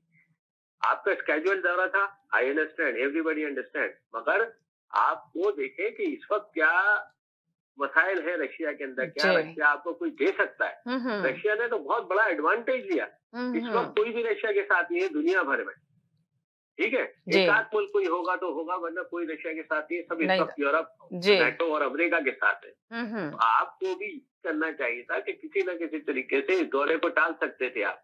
क्योंकि रशिया ने तो आपका एडवांटेज दिया, एंड उस वक्त जब आप दौरे पे थे रशिया ने जंग का आगाज कर दिया, ऐलान कर दिया, ठीक है, तो उसने आपको हाईलाइट करा, आपने एडवांटेज दिया कि, और इस तरह शो करा कि पाकिस्तान ने रशिया को सपोर्ट करिए, ठीक है जी। तो आपको ये फैसला करना था पाकिस्तान के मफाद में, और अगर आप इसको पोस्टपोन कर देते तो इससे आपका कोई नुकसान नहीं होता, क्योंकि रशिया से आपके बहुत ज्यादा इस वक्त कोई माशी मफाद नहीं है। आपको कर्जा देना IMF को वापस करना है, कर्जा आपको देना सऊदी अरब को वापस करना है। सारे डोनर जो है वो फ्रांस, यानी हमारे जो भी कॉलर्स हैं उनको भी ये पढ़ना चाहिए कि जो हमारे बिग डोनर्स हैं वो कौन है, बर्तानिया, France, America, they are the big donors. और इसके बाद जो छोटे डोनर है, उससे जो छोटे हैं, छोटे तो वो भी नहीं है, उसके बाद ये जापान, जर्मनी और ये तमाम ममालिक है जो हमें पैसे देते हैं जिससे हमारा मुल्क चलता है। मुख्तलिफ किस्म की फंडिंग होती है, स्कूल की, कॉलेज की, और भी बहुत सारे, यानी USAID आता है, हमारा एनिमल हस्बेंड्री में आता है, ज़राअत के सिलसिले में आता है, डिजीज के सिलसिले में आता है। तो ये सारी फंडिंग हमें रशिया तो नहीं देता है। अगर हमें ये फंडिंग रशिया करता तो मैं कहता कि ठीक है, आप पूरी दुनिया एक तरफ, रशिया एक तरफ, रशिया जी, ठीक है ना। हमें सब लोग जो हम आधे से ज्यादा पाकिस्तानी, मैं एक बात करता हूँ कि आप ऑप्शन दे दें, वीजा खोल दें रशिया को और अमेरिका का, मैं देखता हूँ कितने लोग रशिया जाते हैं, ठीक है ना। पूरा मुल्क अमेरिका चला जाएगा या कनाडा चला जाएगा या यूरोप चला जाएगा। पाकिस्तानी जैसे भी जाते हैं वो सब यूरोप में जाते हैं, इटली से लेके यूनान तक, और यूनान से लेके जो है साइप्रस तक, सारे वहां पे जाके जॉब करते हैं। तो हमारे मफाद जो है वो सारे यूरोप से वाबस्ता है फिलहाल। तो हमें जो फैसला करना है वो पाकिस्तान के मफाद को सामने रख के करना है। तो मेरे अपने जाती ख्याल से ये दौरा मुलतवी कर देते तो बेहतर था। बाकी ये कि मिनिस्टर है वो प्राइम मिनिस्टर है, यकीनन सही बात है, सही कह रहे हैं आप। ज्यादातर लोगों ने यही तजज़िया दिया है कि जाना नहीं चाहिए था, ये टाइम सही नहीं था वज़ीर-ए-आज़म इमरान खान को। पाकिस्तान के मफाद में क्या हमें वो देखना है जी, हमारा हम जो फंसे हुए हैं वो क्या फंसे हुए, हम माशी गर्दाब में फंसे हुए, ठीक है ना। इकोनॉमी तौर पे हम इस वक्त बदहाल हो रहे हैं, इकोनॉमी हमारी बदहाल हो रही है, ठीक है। और इकोनॉमी हमारी किससे जुड़ी हुई है, IMF, अमेरिका, यूरोप से, जी, ठीक है ना। तो अब आपको अपने मुल्क को आगे रख के अपने मुल्क के मफाद में फैसला करना है। आप इकोनॉमिकली कोलैप्स हो गए, और आप पाकिस्तान के वजीर आजम थे, प्राइम मिनिस्टर थे, तो आपको तो सोचना चाहिए था कि मुल्क के लिए इस वक्त बेहतर क्या है। आपको फैसला करना चाहिए था, जो बेहतर था वो करते। आप कैंसिल भी कर सकते थे, थोड़ा डिले कर देते, बाद में चले जाते, इतना जरूरी नहीं था। जी, अगर आप माशी तौर पे मजबूत है, ठीक है, ये वक्त होता है जिस वक्त आप एडवांटेज लेते हैं। जी, आप कह सकते थे इस वक्त कि हमारा दौरा रूस स्केड्यूल था, लेकिन हमने आपको मद्देनजर रखा क्योंकि हमारे आपके साथ माशी मफादात है, तो हमने रशिया का दौरा कैंसिल कर दिया। आप हमें जो है इसके बदले में हमें आप क्या दे सकते हैं, आप हमें ऑर्डर्स दें, हमें और ज्यादा, जिस तरह आप कहते हैं कि ओवरसीज के लोग आएंगे, और जी आप हमें FATF से बाहर निकाले, आप हमें ये बहुत सारे पाकिस्तान, देखिए यही मौका होता है गेन करने का, आपको मौका मिल गया, अपॉर्चुनिटी थी आपके पास। This is my saying, I don't know if other people agree with me और नॉट। You are right. जी, बहुत शुक्रिया। दूसरे कॉलर को देख लें, जी, फिर मैं बात करता हूँ। बहुत शुक्रिया, थैंक यू सो मच। बड़ा अच्छी बात आपने की वैसे कि है ना, देखिए इन्होंने ना किसी पार्टी को सपोर्ट नहीं किया, इन्होंने सिर्फ मुल्क के लिए बात की। ये ध्यान में रखें, जो आप सोचेंगे कि समीना उनकी बात से एग्री कर रही है, इसलिए मैं एग्री करी थी कि उन्होंने सिर्फ मुल्क की बेहतरी के लिए इस वक्त बात की है, मुल्क के लिए बात की कि क्या बेहतर था, क्या चीज वो कर सकते थे जो नहीं कर पाए वज़ीर आज़म इमरान खान, तो उनको करनी चाहिए थी, इसलिए कि मुल्क के वज़ीर आज़म थे और उनको मुल्क के लिए सोचना था। सेम ये चीजें की हैं जिसकी वजह से मैं थोड़ी सी उनके साथ एग्री कर गई। जी, लोग बड़ा मुझे मैसेजेस करते हैं, आपको पता है, लोग बड़ा लिख के मुझे भेजते हैं, बड़े बड़े मैसेजेस लिख के भेजते हैं। जी, स्कॉलर ने बहुत संजीदा बातें की हैं, इसके ऊपर गौर किया जाए तो बहुत कुछ समझ आता है। जी, एक सेकंड के लिए होल्ड पे रहे, मैं लेती हूँ इनका मैसेज, ले लूं फिर आपसे लेती हूँ, आप होल्ड पे रहिएगा। जी, इसलिए कि मैंने इनका मैसेज पहले नहीं लिया, पूरा आप ले लूं। जी, हेलो जी, बोले। जी, बात ये है कि जो अपना पाकिस्तान है, इसके हमेशा पहले भी बायलैटरल रिलेशन डिफरेंट डायरेक्शन पे रहे हैं। अमेरिका के साथ भी अगर हमारे तल्लुकात होते थे तो तो हमारे चाइना के साथ भी तल्लुकात थे, जबकि चाइना के साथ अमेरिका के तल्लुकात खराब होते थे। जब अगर हमारे चाइना के साथ भी तल्लुकात थे तो हमने रशिया से भी तल्लुकात मेंटेन किए थे, जबकि रशिया और चाइना के तल्लुकात आपस में अच्छे नहीं होते थे। ये होती है डिप्लोमेसी बेसिकली। अब इसकी वाज़ेह मिसाल मैं देता हूँ, जुल्फ़िकार अली भुट्टो साहब के दौर में सबसे बेस्ट डिप्लोमेसी की इख्तियार की गई। आप अमेरिका के भी साथ थे, आप चीन के भी साथ थे, आप रूस के भी साथ थे, और आपने हमसायों के साथ भी आपके अच्छे तल्लुकात थे, और सारे मिडिल ईस्ट को आपने कैप्चर किया था। तो इसलिए बात ये है कि अगर इस बात से इनकार नहीं है कि तयशुदा दौरे जो है वो कैंसिल नहीं किए जाते और उसके लिए कोई जवाब बनाना पड़ता है। लेकिन आजकल तो बड़े मॉडर्न अंदाज आ गया उससे जान छुड़ाने के लिए। अगर आपने किसी अपना आर्मी चीफ के साथ मीटिंग करनी थी आपने, तो वो आपने नहीं करनी थी जब, तो आपको कोरोना हो गया था। तो अब वो कोरोना आपको एक दिन के लिए यहाँ पे भी हो सकता था। कोई जरूरी नहीं है कि खुदा ना खास आपको कोरोना हो, कोई सियासी कोरोना भी होता है। तो सियासी कोरोना भी डिक्लेयर करके आप उसे जो है हालात से वहां से अपना छुटकारा पा सकते थे। अब बात यह है कि जब आपके माशी मसाइल जो है इस कदर उलझे हुए हों, तो आप उनसे उसके मुताबिक आपने बात करनी है। आपने रशिया के दौरे के ऊपर माशी मामलात के ऊपर क्या बात करनी थी? रशिया आपको कुछ देने की पोजीशन में नहीं है। अब आपको मैं छोटी सी मिसाल देता हूँ कि हमारी माशी मुश्किल का जब भी कोई मसला होता है तो हम IMF की तरफ भागते हैं। अब IMF में जो है ये तकरीबन 78 सालों से IMF बना हुआ है और हम तकरीबन 70 सालों से उसके मेंबर हैं। इसमें सारी दुनिया के ममालिक जो है उसके मेंबर हैं। हर जो मेंबर होता है इसका IMF का उसके वोट होते हैं। उसके वोट क्या होते हैं कि इसमें स्पेशल ड्राइंग राइट जो भी मेंबर होता है उसको अपने हिस्सा डालना पड़ता है उसमें। 1 लाख स्पेशल ड्राइंग राइट्स के कोटे के ऊपर उसको 1 वोट मिलता है। हमारे पाकिस्तान के पास सिर्फ चंद 1 वोट है उसमें। तो अमेरिका, आप हैरान होंगे कि अमेरिका के पास कितने वोट हैं? अमेरिका के पास 8,61,000 वोट है IMF में।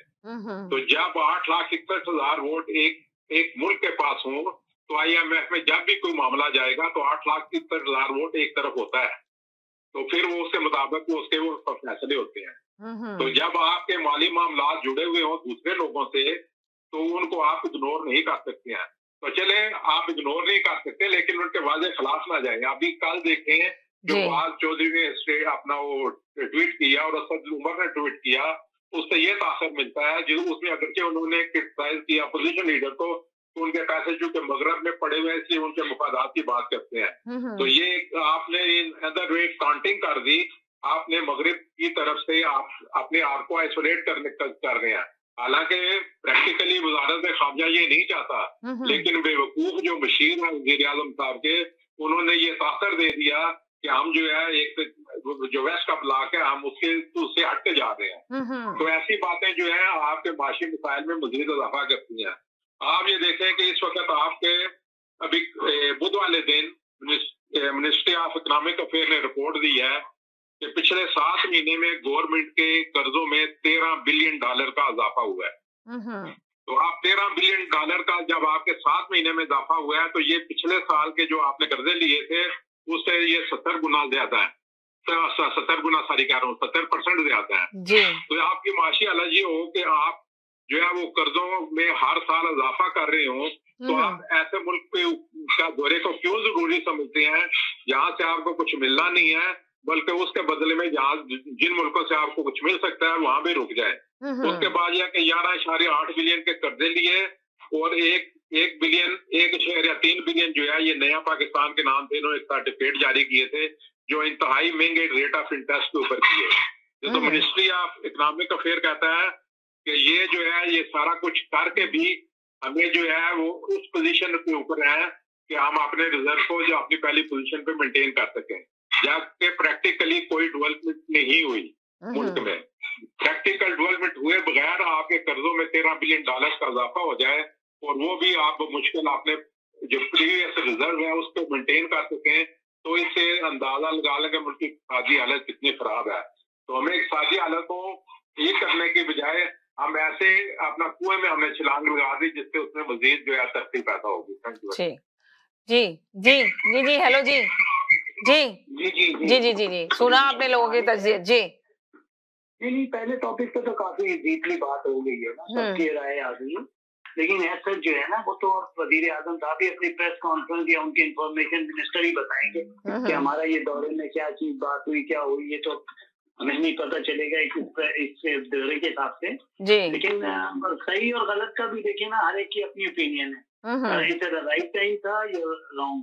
तो ये तो हर आदमी के देखे ना, किसी ने कहा कि भाई ठीक है उनका डिसीजन था, वो वजीर आजम में चले गए, लेकिन मैं ये कहता हूँ कि हाँ भाई जैसे कॉलर्स भी कह रहे हैं कैंसिल भी हो सकता था। जी, एक कॉलर ने कहा कि कुछ भी कैसे देते, रीजन दे देते, कुछ कैंसिल कर देते, नहीं दे देते कि भाई नहीं सर ये प्रॉब्लम हो गई है कोविड का, जैसे कि एग्जाम्पल दिया आपके कॉलर ने, तो इस तरीके से हो सकते थे। लेकिन आप देखें, अगर आप ये दौरे से अगर ये आप कोई बात करते हैं तो वर्ल्ड में जो आपके रिलेशन है ना, जैसे अमेरिका एक आपका स्ट्रॉन्ग डोनर है और दूसरे ममालिक है ना, ऐसी कोई बात निकल के नहीं आए किसी भी इनकी प्रेस कॉन्फ्रेंस के अंदर जिससे वो ये समझे कि ये हमारे एंटी हो रहा है ये कंट्री पाकिस्तान जो है। तो जो मेन डोनर है आपके वो अगर एंटी हो गए ना, तो फिर आपकी जो है ना इकोनॉमी जो है ना बहुत मतलब एक मुश्किलात का शिकार हो जाएगी। क्योंकि इस वक्त तो चल रहे हैं, स्ट्रगल कर रहे हैं।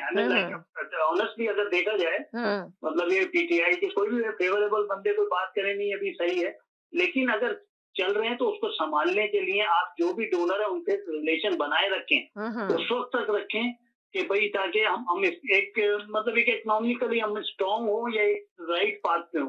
अब क्या हो रहा है कि आपकी इकोनॉमी इतनी नीचे जा रही है, एक्सपोर्ट आपके नहीं है या रिजर्व नहीं है आपके, तो ये सारी चीजें आने वाली हुकूमत को भी हर्ट करेंगी।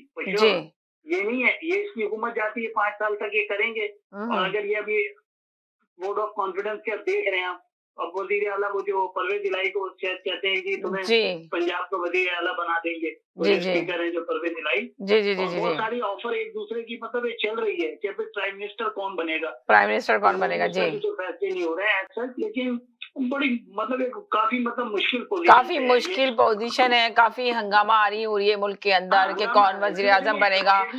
आपने देखा ना शिबली फराज ने क्या कहा कि कप्तान हमेशा मैदान में खेलता है और वो मैदान में ही खेलेगा और इन लोगों को घर भेज कर ही दम लेगा। वजीर आजम इमरान खान के बारे में बोला कि वो लीडर है और वो मैदान में ही खेलता है और मैदान में ही खेलेगा और इन लोगों को भेजेगा, चाहे ये लोग कितना भी शोर मचा ले, आदम एतमाद लेकर आ जाए, कुछ नहीं बिगाड़ सकते इस हुकूमत का।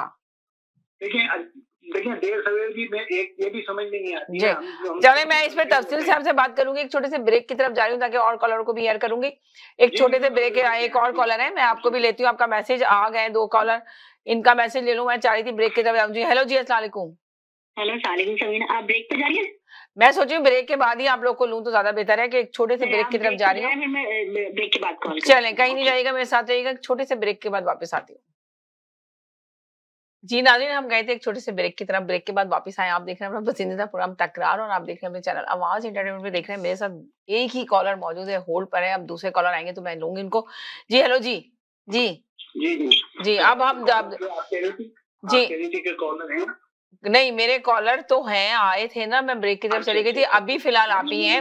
ये देखिए आप मेरे साथ होल्ड पे रहते हैं तो मैं आपको हमेशा थोड़ी थोड़ी देर के लिए एयर कर लेती हूँ। ये होता है कॉलर का रहना और कोई नाराज नहीं होता। अभी कोई कॉलर आएगा तो मैं आपको कह दूँ ये प्रोग्राम ही सबका है और सबकी राय होती है, अपनी अपनी राय होती है। होल्ड पे जाते रहते हैं, आते रहते हैं, पर ये कि ये नहीं होता। जी आप देखे वो कॉलर आ गए, अब आप होल्ड पे रहे, मैं इनका ले लेती हूँ। जी हेलो जी। हेलो वालेकुम सलाम। जी समीना, मैं ये कहना चाहती हूँ कि जी जी जी जी रशिया के इमरान खान साहब भी रशिया के दौरे पे चले गए तो आगे कहा जा रहा है कि भाई उन्होंने 3 घंटे के बजाय 8 घंटे मुलाकात कर ली कि पता नहीं 1 घंटे का था, 3 घंटे के दौरानिया बढ़ा दिया गया, दौरानिया 3 घंटे का कर दिया गया। जी हाँ, तो एग्जैक्टली मेरा भी यही पॉइंट ऑफ व्यू है। रशिया ने तो सारे अक़वाम आलम को ये दिखाया कि इस वक्त में जबकि रशिया तन्हा खड़ा हुआ है अकेला अपने साइड पे, तो पाकिस्तान के प्राइम मिनिस्टर ना सिर्फ इस वक्त पे इस मौके पर उनसे मुलाकात कर रहे हैं बल्कि वो इतनी तवील मुलाकात का जो इन्होंने दौरानिया बढ़ाया तो ये तासुर देने की कोशिश की कि वो शदीद इनको सपोर्ट भी कर रहे हैं। मैं भी यही समझती हूँ क्योंकि यूक्रेन में हमारे अपने कुछ लोग जो स्टूडेंट्स थे वो फंसे हुए थे, तो वो सिफारत खाने से मुसलसल जो अटैक कर दिया रशिया ने वहां पर। अगर उनको बड़ा ख्याल हो रहा था इमरान खान साहब को और बड़ा प्रोटोकॉल फराहम कर रहे थे पीपल साहब, तो वो क्या था अगर वो इमरान खान साहब वापस आ जाते तो वो अटैक कर देते। उन्होंने तो अपना पूरा प्रोग्राम जो तयशुदा था उसके हिसाब से अटैक भी कर दिया। आपकी शान में उन्होंने क्या वहाँ अटैक करने से अपने आप को बाज रखा? नहीं बाज रखा ना, तो फिर आपकी क्या हैसियत है उनकी नजर में? ऊपर से जो है वो आप अब इस बात को समझें कि नहीं हम जो है चले गए क्योंकि पहले से तयशुदा मामला थे, तो भाई वो पत्थर पे बड़ी हुई लकीर थोड़ी थी। अपने मुल्क और उसके कौम के मफाद में तो इंसान अपनी कुछ अकल इस्तेमाल करता है। तो इमरान खान साहब में सेंस ऑफ डायरेक्शन की शदीद कमी है। मुझे नहीं पता कौन लोग उनको मशवरे देते हैं, वो क्यों उस पर आंख बंद करके अमल करते हैं। तो यही वजह हमेशा बहुत सारी चीजों में वो मुतनाज़ शख्सियत के तौर पर पहचाने जाते हैं। उसकी असल वजह यही कि उनकी सेंस ऑफ डायरेक्शन बिल्कुल जीरो है। ये है वजह सबसे बड़ी। और वो बिल्कुल नहीं देखते हैं कि उनके किए हुए फैसलों से या उनकी की हुई चीजों से मुल्क की आवाम या मुल्क के ऊपर क्या असरात मुरतब हो रहे हैं। तो ऑब्वियसली जितना भी यूरोप है या अमेरिका है वो सारा के सारा पाकिस्तान को सपोर्ट करता है, वहाँ की इमदाद से तो हमारा मुल्क चलता है। तो आप आकर यहाँ पर ये दावा करें कि भाई हम तो इंडिविजुअल एक रियासत है और जो हमारा दिल चाहेगा हम वो कर सकते हैं, हम डिसीजन ले सकते हैं, तो ये एक दीवाने का ख्वाब तो हो सकता है, मगर ग्राउंड रियलिटी यही है कि जो आपको सपोर्ट कर रहा होता है तो आपको देखना होता है उसकी तरफ और उससे ताल्लुकात को बेहतर भी रखना होता है। मेरा यही पॉइंट ऑफ व्यू है कि अगर वो वहां पर गए थे और उनकी शान में बहुत इस्तकबालिया दिया गया और क्लिंटन जैसी शख्सियत को मैं कुछ क्या बोलूं ऑन यार, मेरा अपना तो पर्सनली यही मानना है कि उन्होंने भी गलत हरकत की रशिया ने और ये करना नहीं चाहिए था उनको। बेवजह की जंग क्यों शुरू की, उनको ये करना नहीं चाहिए था। तो आप जो है अगर उसमें कोई किरदार अदा कर रहे थे तो आपकी लिहाजगिरी में जरा वो अटैक करने में ही 2 दिन डिले कर देते। आप सारी जिंदगी तो वहां रहने के लिए नहीं चले गए थे ना, लेकिन उन्होंने तो अपना जो करना था वही काम किया और आप वहां पर जाकर के मजीद बुरे हो गए। अगर वैसे ही पाकिस्तान की कोई क्या हैसियत है लोगों की नजरों में, हमारे मुल्क की के अवाम तो बेचारे क्या कहेंगे।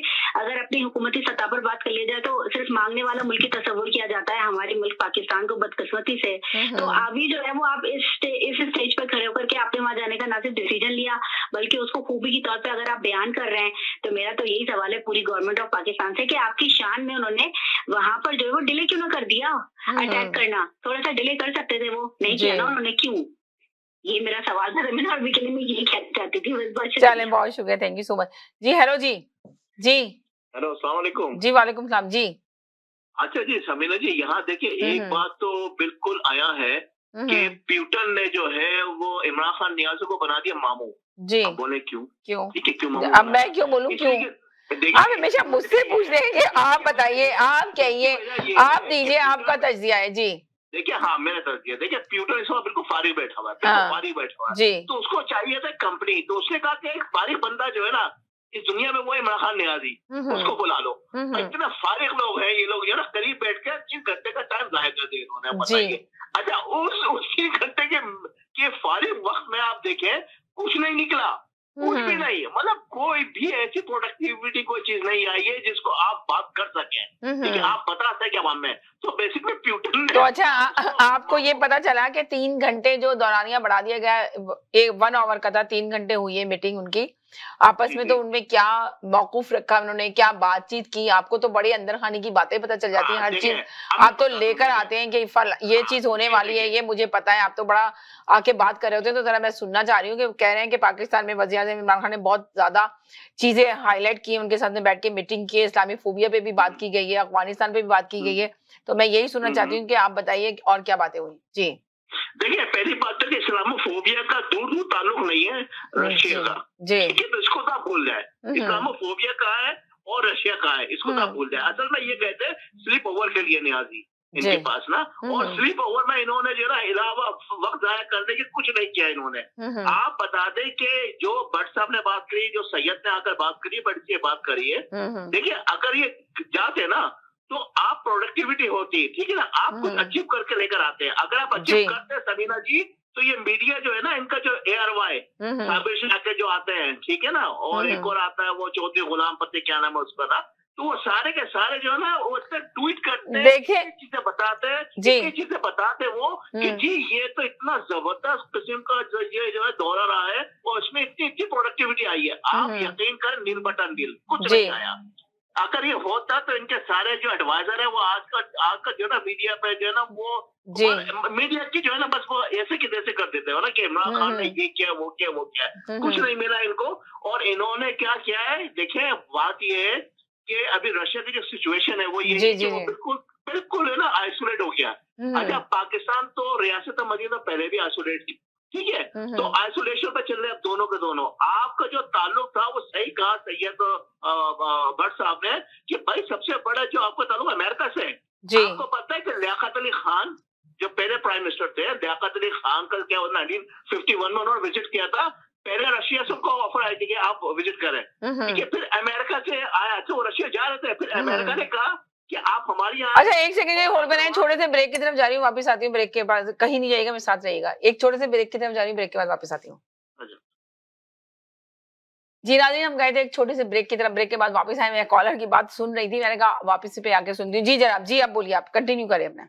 जी अच्छा समीर, मैं यही कहता, देखें बात ये कि आप जो है ना, इन्होंने अपने आप को तो बहुत ही बुरा हशर कर लिया इमरान खान नियाज़ी ने, रियासत मदीना का और रियासत मदीना और आवाम का। इसलिए कि अब जो उनको जो भीख आती थी वो अमेरिका से आती थी, ठीक है, और यूरोपियन कंट्री से आती थी।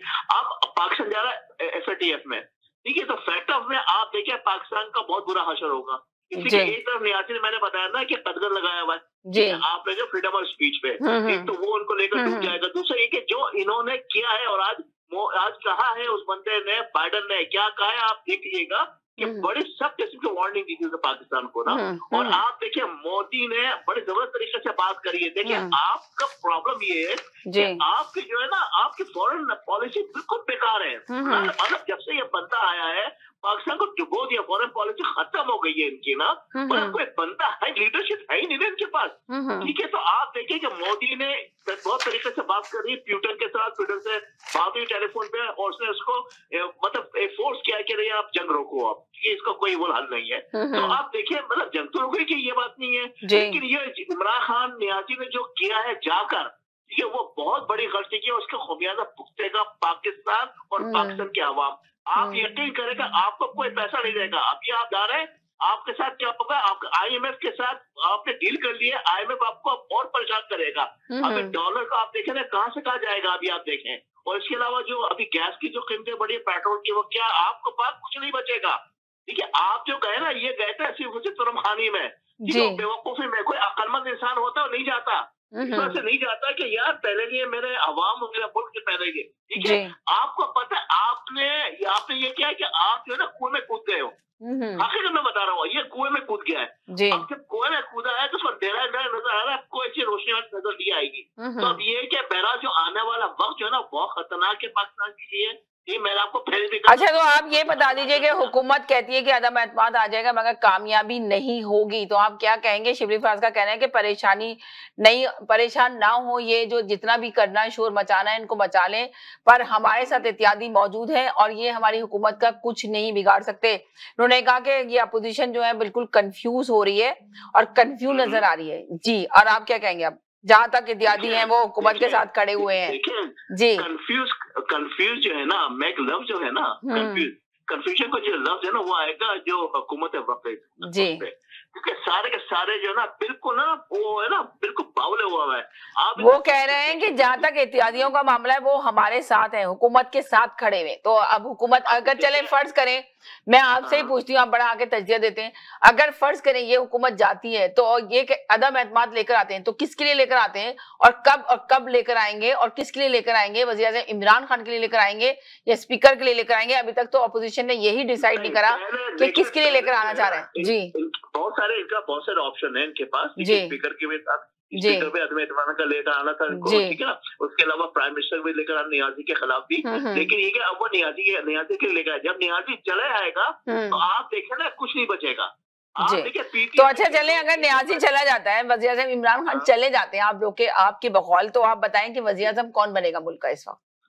वज़ीर देखिए अभी जो इंटरिम गवर्नमेंट बनी है, इंटरिम गवर्नमेंट जो भी बातचीत हुई है अपोजिशन की, ठीक है, आले हजरत मौलाना फजलुर रहमतुल्लाह की भी हुई है, तो वो जो है वो आपको लग रहा है कि आले हजरत मौलाना फजलुर रहमान ये डिसाइड नहीं हो पाया? जी बोले। जी नहीं डिसाइड हो गया समीरा जी, सब कुछ हो चुका है जी। आज जरदारी साहब ने विक्ट्री का या निशान बनाया था, विक्ट्री का मतलब सारे इत्मीनान में, सारे के साथ ठंड में, बिल्कुल आप ना जी, इसको तो जाना है। मैं आपको बताऊं जाना है इसको, अपन पहले भी मैंने कहा था कि बाजवा साहब, देखिए शिबली फराज ने कहा कि सेनेट में जब भी होते हैं तो इनके अपने अराकीन पहुंचते नहीं है। अपोजिशन की सियासत तो बिल्कुल खत्म होने वाली है, इनका मुस्तकबिल अब बिल्कुल दफन होने वाला है, इनका कोई मुस्तकबिल नहीं है। ये शिबली फराज का कहना है, मैं नहीं कह रही कभी आप लोग मेरे ऊपर चढ़े।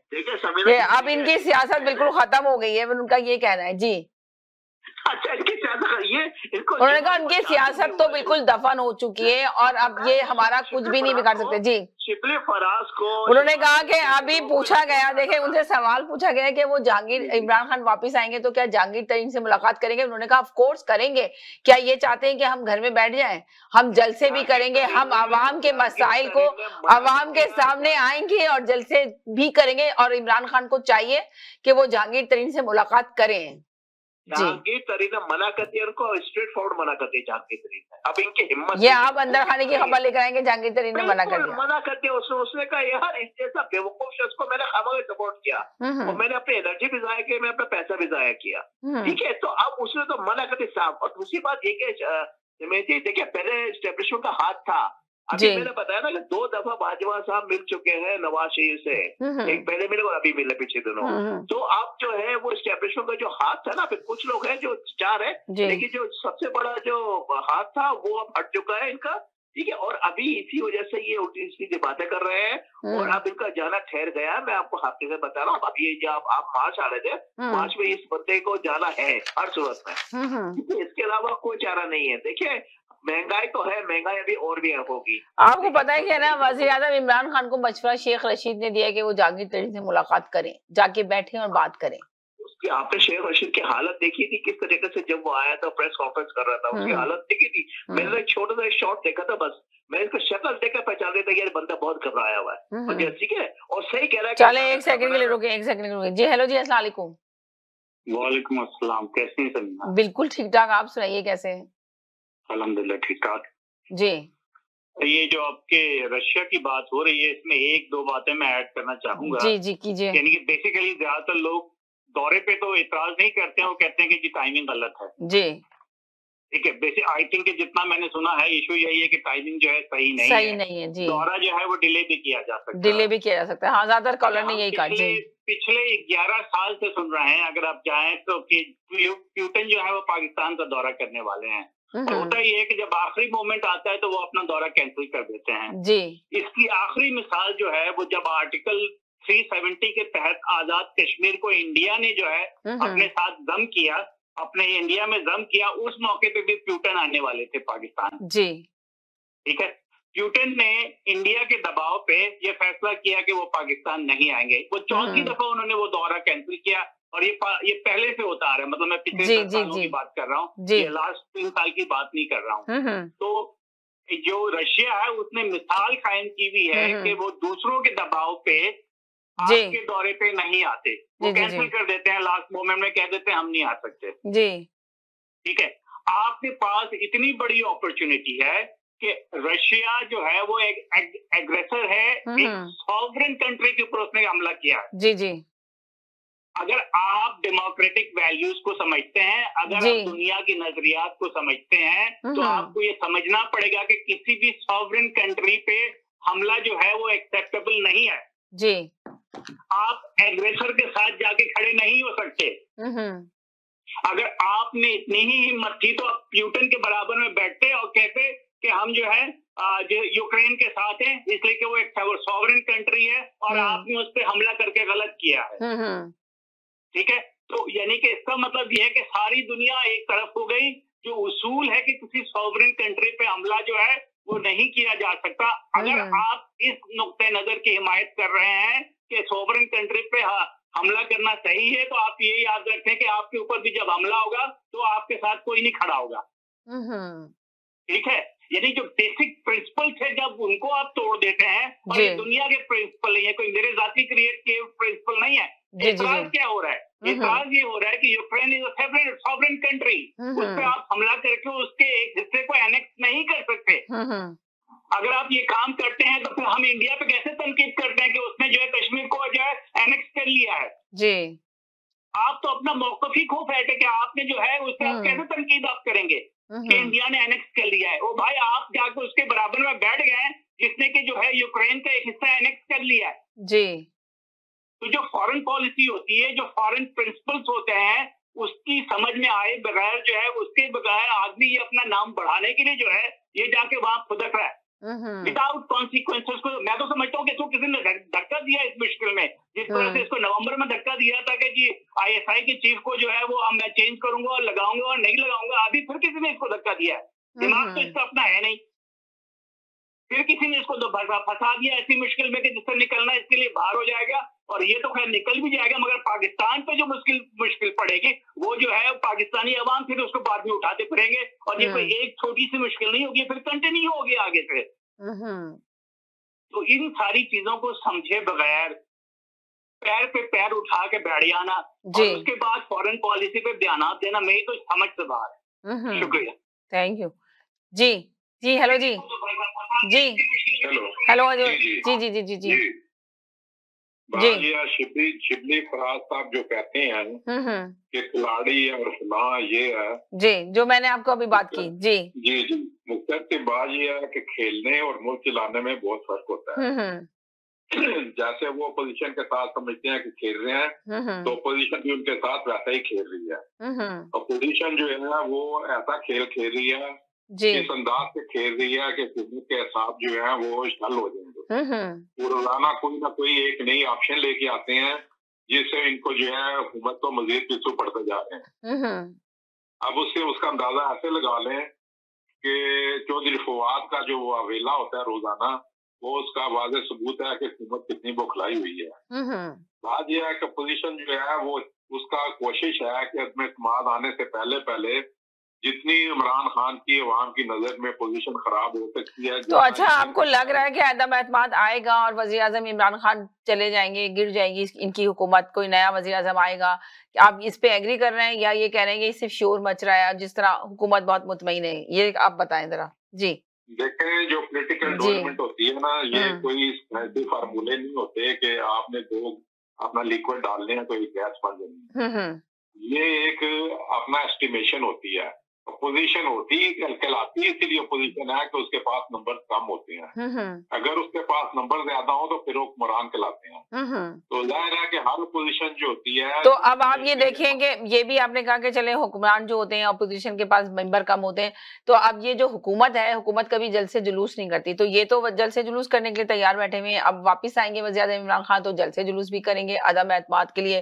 अब बाहर मैदान में भी निकलेंगे, वो कह रहे हैं कि हम आवाम को बताएंगे कि हम आगे क्या कर सकते हैं, क्या लाएअमल ला सकते हैं, किस तरह महंगाई को कम कर सकते हैं। तो आपको लगता है कि आवाम इनके साथ खड़ी होगी और ये कामयाब होंगे? जी, मैं इसकी दो मिसालें दूं तो मैंने अपनी आंखों से ये मंजर देखे। जी, अयूब खान का जब इक़्तिदार डावाडोल हो रहा था तो अयूब खान को भी जो है जलसे करने याद आ गए थे। जी, तो मुझे याद है कि उस जमाने में मतलब मैं रावलपिंडी में था, तो मलक कासम जो थे वो बड़े सरगर्म थे, उनके जनरल सेक्रेटरी थे अयूब खान की मुसम्मदी के। तो उन्होंने वहां पे जलसा किया, तो वो जलसा इतना फ्लॉप हुआ, तो उसके बाद जो है उन्होंने वो जो है तशद्दुद किया और जो कुछ किया था।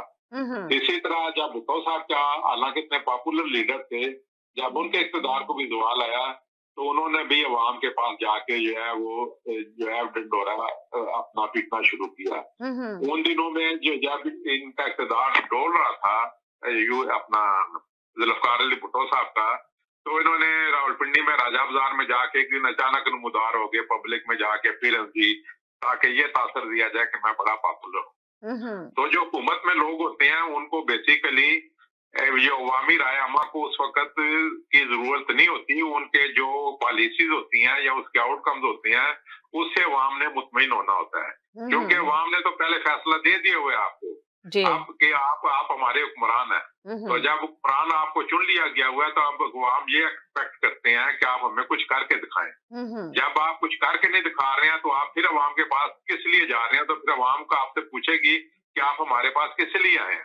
हमने तो आपको पहले इक़्तिदार में भेजा हुआ है, तो आप हमारे पास किस लिए आए? आप तो हमारे हमें जो है कुछ करके दिखाएं। और मसला ये है कि इस वक्त सूरत हाल इतनी खराब हुई है मुल्क की। अभी मैं आपको छोटी सी मिसाल देता हूँ कि लाहौर जो है वहाँ पे इस लिहाज से खुशकिस्मत शहर था। देखें, जराइम तो हर शहर में होते हैं, ये नहीं मैं कहता वहाँ नहीं होते, लेकिन वहाँ पे लाहौर में वायलेंट स्ट्रीट क्राइम नहीं होते थे। कोई होता भी था तो एक आध वारदात होती थी। अब पिछले 50 दिन में अपना 5760 वायलेंट स्ट्रीट क्राइम सिर्फ लाहौर में हुए। यानी कि तकरीबन 120 क्राइम जो है डेली वायलेंट क्राइम होते हैं जी। ये वही हाल है जो कराची में हो रहा होता था एमपीएम के दौर में। तो ये हालत लाहौर में पैदा हो चुकी है जहाँ पे ये अपने आप को कहते हैं कि हम बड़े पॉपुलर लीडर हैं। तो अवाम जो है ये सारी चीजें देखती है, तो ये जब कहते हैं कि हम अवाम के पास आएंगे जाएंगे तो वो जरा करके दिखा दें। मंडी बाउद्दीन में इसलिए कर लिया कि वहाँ उन्होंने हॉलीडे डिक्लेयर कर दी और वहाँ पे एक छोटे से स्टेडियम में उन्होंने वो किया। आपने अगर उसकी क्लिपिंग देखी हो, किसी पार्टिसिपेंट उस जलसे ने हाथ नहीं वेव किए, किसी ने नारे नहीं लगाए। वो नारे भी जो है वो डीजे के पास रिकॉर्डेड थे, उसी से वो जो है सुनाए जाते थे। जलसे का शोर भी जो है रिकॉर्डेड किया हुआ था, पुराने जलसों का वो डीजे जो है सुना देता था। तो इसलिए अब वो जो जलसाकार के उनको तजर्बा हो चुका है, वो कोई ऐसी और मजीद हमाकत नहीं करेंगे। मगर अभी भी बहुत बड़ा दावा और बहुत बड़ा वादा कर रहे हैं कि जलसों में तो जलसे तो होंगे, वो आ जाए तो हम आवाम से खिताब करेंगे और आवाम को बताएंगे कि उनके लिए हम क्या कर सकते हैं, हम महंगाई पे बात करेंगे। जी ऐसे मिसाल देता हूँ कि अगर आपके अपना मोहल्ले में पाकिस्तान में 2 बंदे रहते हो, एक बंदा आलम फाजिल हो और एक अपना मेंटल केस हो, तो वो कौन शोर ज्यादा मचाएगा? जिसके पास इल्म ज्यादा है या जो मेंटल केस है? तो जिसके पास इल्म ज्यादा हो। तो आप ये कह रहे हैं कि अपोजिशन के पास बहुत ज्यादा इल्म है तो इसलिए वो शोर नहीं मचाएगी। अपोजिशन तो शोर मचा रही है, तो वो कह रहे हैं इनकी शोर से कुछ नहीं होने वाला, कोई अदम एतमाद नहीं आएगा। पर हुकूमत अपोजिशन ने तो कोई शोर नहीं मचाया ना, अपोजिशन कोई जलसा कर रही है। वो तो आपने इंडोर मीटिंग्स कर रही है, उसके बाद ना वो कोई प्रोपेगेंडा कर रही है। अच्छा, एक सेकंड होल्ड करें। जी हेलो जी। जी हेलो, अस्सलाम वालेकुम। जी वालेकुम सलाम। जी आपको मैं दूसरे मौजू पे अगर कुछ कहना चाहूँ तो क्या है? दूसरे मौजू पे ही बात हो रही है अभी तो। जी इसमें एक चीज जो लीडरशिप में आपको सिखाई जाती है जी, बहुत इंपॉर्टेंट है कि you don't have to react. आपने खास करके फौरन और जनरली कोई रिएक्शन नहीं देना है जब भी कोई भी बात आपके खिलाफ होती है। ना अपोजिशन कर क्या रही है मेरे हिसाब से, ये मेरा तजरिया है, मेरे पास खबर नहीं है जी। अपोजिशन जो है वो इंस्टिगेट कर रही है, ठीक है। वो कहती है कि आज अदम-ए-एतमाद आ रही है और कल एतमाद आ रही है। वो चाहती क्या है? और हमने देखा है कि हुकूमत के जो वजीर हैं इंक्लूडिंग इमरान खान जो है वो रिएक्ट कर रहे हैं, ठीक है। अगर हुकूमत को पता है कि उसके पास उसके सारे इत्तेहादी और नंबर मौजूद हैं, उनको रिएक्ट करने की कोई जरूरत नहीं है जी। They don't have to respond. उनका रिस्पॉन्स ही बताता है कि उनको पता है कि लोग हमारे साथ नहीं है या हमसे टूट रहे हैं, ठीक है। तो अब इसमें जो रिएक्शन वो चाहते हैं, और ये मेरा तजरिया है कि अपोजिशन एक ऐसे पॉइंट पे ले जाएगी इसको, इमरान खान साहब के पास असेंबली तोड़ने का ऑप्शन उस वक्त तक है जब तक कि वो जो रेजोल्यूशन है वो टेबल नहीं हो जाती। अगर वो रेजोल्यूशन जो होती है एतमाद की, अगर वो चली जाए असेंबली में, इमरान खान साहब असेंबली नहीं तोड़ सकते, ठीक है। तो जैसे ही अपोजिशन गई और जाकर के उन्होंने स्पीकर को रेजोल्यूशन दिया, इमरान साहब की जो सलाहियत है या जो उनको आईन ने दिया है इख्तियार कि वो असेंबली तोड़ दें, वो नहीं तोड़ सकेंगे। ना मेरा ख्याल ये है कि कोई भी इस गुनाह में शामिल नहीं होना चाहता। वो कर ये रहे हैं कि इतना इंस्टिगेट करें इसको कि जब ये आए वापस तो घबराहट में खुद ही असेंबली छोड़ दे। And I do see it as a possibility knowing his character. इसलिए फिर उनको ये कहना होगा, देखिए मैंने अपनी मर्जी से तोड़ी, मुझे गिराया नहीं गया। जो अना उनके अंदर मौजूद है, अगर आप उस अना का तज्जिया करें तो उसमें ये बात बेहतर है कि मैं अपने गले पे खुद छुरी मार लूं कि जाके कोई आके मुझे छुरी मारे। तो मेरे ख्याल में जो है ये डिले हो रही है, इंतजार हो रहा है। वो एक तो यकीनन वो अपनी कार्रवाई कर रहे होंगे जो भी कर रहे हैं, मगर एक ये भी उनका आंसर है कि भाई ये क्यों ना खुद तोड़ दे। Knowing his character I see this as a possibility. उनके पास इंटेलिजेंस है, जैसे ही उनको पता चलेगा कि ये जो है टेबल होने के करीब आ गई है, एक आध दिन में हो जाएगा, I expect him to basically assembly को वो तोड़ देंगे। और इसी चीज का शो मुझे इंतजार है कि वो ऐसा करते हैं या नहीं करते। अगर उन्होंने ऐसा नहीं किया टाइमली, फिर तो वो फंस जाएंगे। ये तो अगर टेबल हो गए फिर वो फंस गए, उसके बाद उनकी बचत नहीं होगी। चलिए जी जी जनाब, जी अब आप क्या कहेंगे? दूसरे टॉपिक पे बात हो रही है हमारी। जी नहीं देखें, ऐसा कुछ भी नहीं होगा। ये मामला मच रहा है, सिर्फ मुलाकातें हो रही हैं, नंबर्स पूरे नहीं हो रहे हैं। तो अगर नंबर पूरे हैं तो then and there that's it. आप जाएं और उसको तो जमा कराएं, उनको स्पीकर साहब को पहले करें फारिग और असेंबली जाए, रिजॉल्व हो। लेकिन मुझे नहीं लगता कि खाली मुलाकातें में से थोड़ी ऐसी हुकूमतें गिर रही हैं, कितने दिन से कह रहे हैं ये लोग। अगर इनके नंबर्स पूरे हैं तो इट्स ओके, आप सब मोर देन वेलकम जी। लेकिन मुझे नहीं लगता कि वो नंबर्स पूरे कर पा रहे हैं, क्योंकि उनके आपस में इत्तेफाक नहीं हो पा रहा है ना। जिसको वो शामिल कर रही है अपोजिशन इत्तेहादी भी है, तो वो अपने डिमांड दे रहे हैं जी। एक सेकंड जी। हेलो जी, अस्सलाम वालेकुम जी। वालेकुम सलाम जी। दूसरे टॉपिक पे मैं जो अभी आपके कॉलर आए थे, सुपर कॉलर जिनको मैं कहता हूँ, बिल्कुल एग्री करता हूँ उनकी बात पे। बात ये है कि पहले उससे पहले एक मेरा सवाल ये, या मैं ये सोचता हूँ पाकिस्तानी कि यार आप तब्दीली लेके आए, आवाम को इतने सारे ख्वाब दिखाए, और ये बदकिस्मती है पाकिस्तानी अवाम की कि ये गवर्नमेंट 3 साल में ही 3.5 साल में ही फारिग होने जा रही है। अब देखें इसकी वजह क्या है, ये तो गवर्नमेंट को खुद सोचना चाहिए कि वो इतने नाअहल क्यों निकले। वो ये ना कहे इस गवर्नमेंट को कि पहले दिन से ही अपोजिशन ने इनको नाकाम बनाने की कोशिश की जी। आप यकीन करें, मैं पहले भी कई दफा कह चुका हूँ कि ये वाहिद गवर्नमेंट थी जिसमें अपोजिशन तो थी नहीं, अपोजिशन तो बिल्कुल मरी हुई थी, और यानी वो बिल्कुल फंक्शनल थी नहीं, और सपोर्ट इनको तमाम तरफ से सपोर्ट थी। इतनी सपोर्ट तो किसी गवर्नमेंट को मिले ही नहीं जी। और अवाम भी 2.5 साल 2 साल इंतजार करते रही कि कुछ ना कुछ हो जाएगा, कुछ ना कुछ हो जाएगा, कुछ ना कुछ हो जाएगा। लेकिन जब अवाम ने देख लिया कि ये कुछ होने वाला नहीं है, और 2.5-3 साल में इन्होंने जितने ब्लंडर करे, जितनी मिस्टेक करी, उससे ये खुल के सामने आ गए। तो देखिए, मैं आके जितनी भी तकरीर कर लूं, उसका प्रूफ मुझे देना है कि भाई अगर मेरी गवर्नमेंट बहुत अच्छी है तो उसका प्रूफ क्या है। उसका प्रूफ ये है कि जनाब हमने दर्जनों प्रोजेक्ट शुरू करे, मेगा प्रोजेक्ट। ये जो लोग आके बोलते हैं मोटरसाइकिल बिक गई, 8,000 मोटरसाइकिल इस साल बिक गई, तो ये मतलब बहुत ही बेवकूफाना और तफलाना बात होती है। पर मैं ये कहूँ कि इस गवर्नमेंट ने आके 3 सालों में 15 मेगा प्रोजेक्ट शुरू करे, एक्सपोर्ट इतनी बढ़ा दी जनाब, इतने ऑर्डर्स आ गए, हमारे ताल्लुकात इतने बेहतरीन हो गए, हमारा कर्जा इतना कम हो गया, लोगों को नौकरियां मिलना शुरू हो गई, लोग खुशहाली होना शुरू हो गई। तो ये क्राइटेरिया होता है, पैमाना होता है जांचने का। दाखिली सूरत हाल बहुत अच्छी है, तो अब आप हमें तो ये सोचने तो मजबूर होना पड़ता है कि ये ऐसा क्या हो गया कि 3.5 साल में ही ये गवर्नमेंट फारिग होने जा रही है। और देखिए, आप हर जो भी क्राइसिस का, तो यानी कि आप लग रहा है कि ये शोर नहीं हो रहा, हकीकत में फारिग होने जा रही है, आपका ये तज्जिया है इसके अंदर? फारिग होने जा रही, लेकिन जो कॉलर ने बात करी ना जी, कि ये खुद घबरा के, देखे वो बहुत अच्छी उन्होंने बात करी, बात बहुत समझने की। जी, आप धड़ाधड़ ऐलान कर रहे हैं कि पंजाब में जनाब हजारों कांस्टेबल को नौकरी मिलेगी, तो आप क्या 3.5 साल से सो रहे थे? आपको तो उसी वक्त ज्यादा हो जाना चाहिए था जब आप पहला ज़मीनी इलेक्शन हार गए जी। देखिए, इलेक्शन अवाम का इलेक्शन होता है। अवाम ने आपको ज़मीनी इलेक्शन में जब पहली दफा फारिग करा, दूसरी दफा फारिग करा, तो आपको उसी वक्त अपनी कारकर्दगी बेहतर बनानी चाहिए थी। क्या क़यामत आ जाती कि अगर बोझदार को हटा के ये किसी बेहतर आदमी को, जो बेहतर तरीके से मैनेज कर सकता था पंजाब को, वो लगा देते।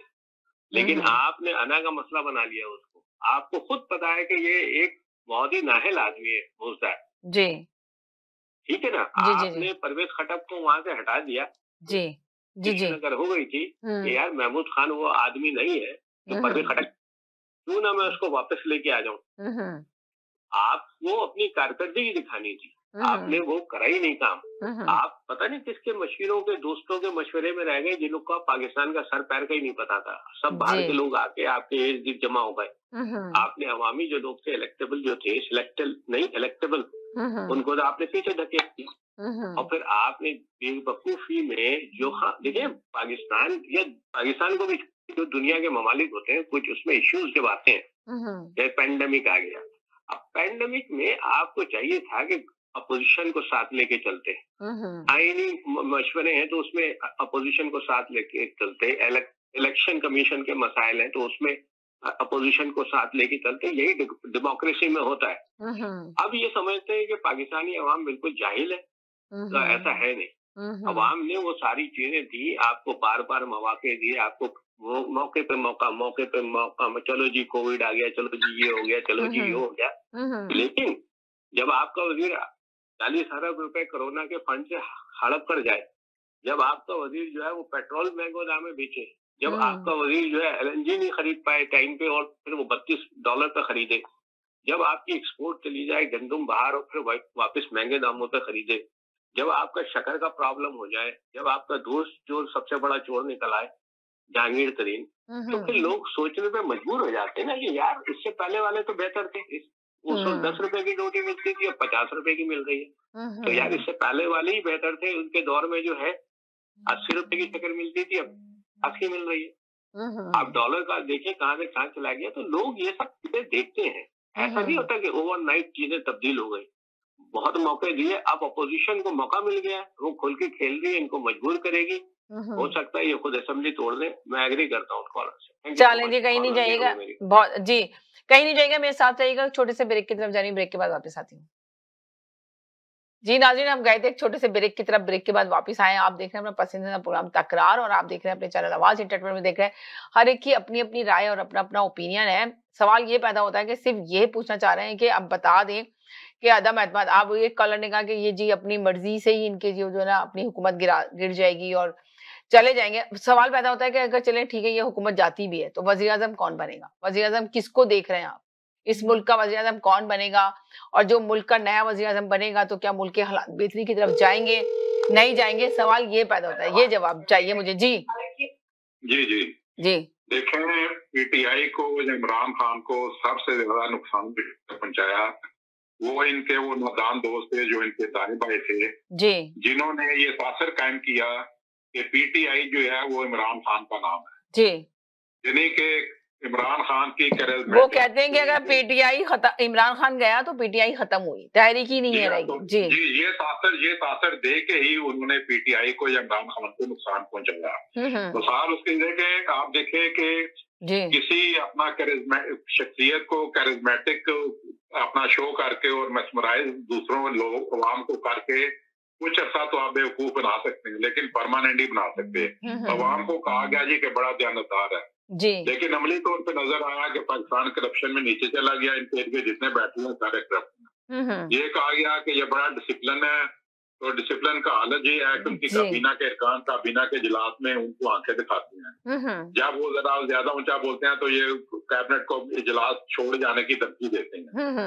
उसके बाद इनका बारे में ये तासर कायम किया गया कि इनको टीम बनाना आती है। कैसी टीम बनाई कि पंजाब में बुलदार लगा दिया और KP में बुलदार प्लस लगा दिया। दोनों वज़राए आला का हाल ये है कि उनका अपने वजीरों के ऊपर कंट्रोल नहीं है और उन सूबों में करप्शन जो है अपने रूल के ऊपर है, अपना ट्रांसफर पोस्टिंग के ऊपर पैसे कमाए जाते हैं। एक सेकंड को होल्ड करें। जी जी जी, इसलिए उन्होंने जब ये इस बात को इस हद तक महसूस कर दिया कि पार्टी सिर्फ इमरान खान तक है, तो वो लोग जिन्होंने अब अगले इलेक्शन में जाना है वो ये सोचने पे मजबूर हैं कि हम अगर इमरान खान का नाम लेके जाएंगे तो हम क्या वो दिखाएंगे उसको। अभी हालत देखें कि जिमनी इलेक्शन हुआ था तो PTI ने जिस MNA को अपना टिकट दिया था इलेक्शन लड़ने के लिए, तो उसने अपने किसी पोस्टर के ऊपर इमरान खान की तस्वीर नहीं लगाई थी पंजाब में, क्योंकि लोगों ताकि वो आपने जो उसके प्रीवियस कारनामे थे उसके ऊपर वो वोट मांग रहा था। तो इसलिए अब वो जो लोग जिन्होंने इलेक्शन में जाना है वो ये सोचते हैं कि इमरान खान की अगर हम तस्वीर लगा के आगे जाते हैं तो हमारा जो है आगे मुस्तकबिल जो है वो तारीख है। तो वो इसलिए अब वो जो है अपोजिशन की तरफ देख रहे हैं कि अब हमें अपना कोई ना कोई रिफ्यूज मिल जाए। अभी अब आखिरी बात ये है, आपने पूछा था कि क्या जी, मेरा जहाँ तक एस्टिमेशन है अदम एतमाद की 1 तारीख नहीं आएगी, 3 तारीखें बैक वक्त आएंगी। अच्छा, उसकी वजह ये है कि 1 तारीख तो आएगी इमरान खान साहब के खिलाफ, एक स्पीकर साहब के खिलाफ और एक डिप्टी स्पीकर साहब के खिलाफ।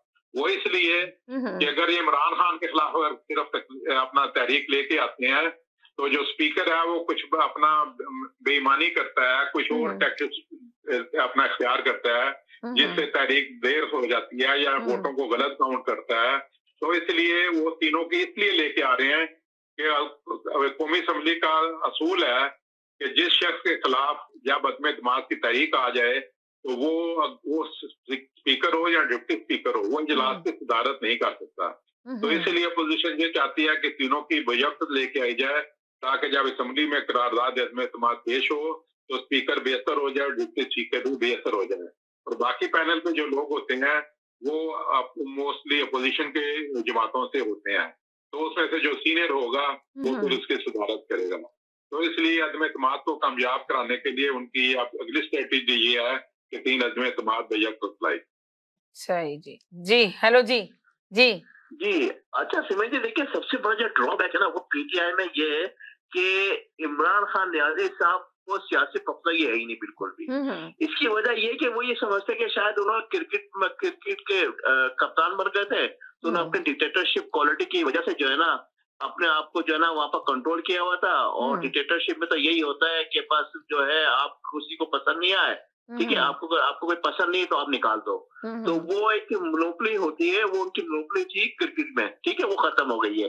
तो सियासी पख्तगी है ही नहीं, लीडरशिप क्वालिटी नहीं है इनमें, और बिल्कुल ही जो है ना कोई सियासी दावपेच वाला उनके पास कोई ज़हन नहीं है, ठीक है। तो यही सबसे बड़ी बर्बादी है। इसकी वजह ये कि आप देखें जितने भी बयान थे उन्होंने फौज के खिलाफ बयान दिए हैं, खराब किस्म के, ठीक है। उन्होंने बयान दिए हैं कि फौज इन्वॉल्वमेंट है ईरान के अंदर और दूसरी जगह दहशतगर्दी में, ये भी इनका बहुत ही गलत जो है ना उन्होंने बयान दिया था। ये सियासी पख्तगी नहीं है उनकी। अच्छा, फिर उन्होंने ये कहा कि मोदी को कि भाई हम जो हर जुमे को जो है ना बॉर्डर पे आया करेंगे, ठीक है, तो वो भी देखें कि सियासी पख्तगी नहीं है।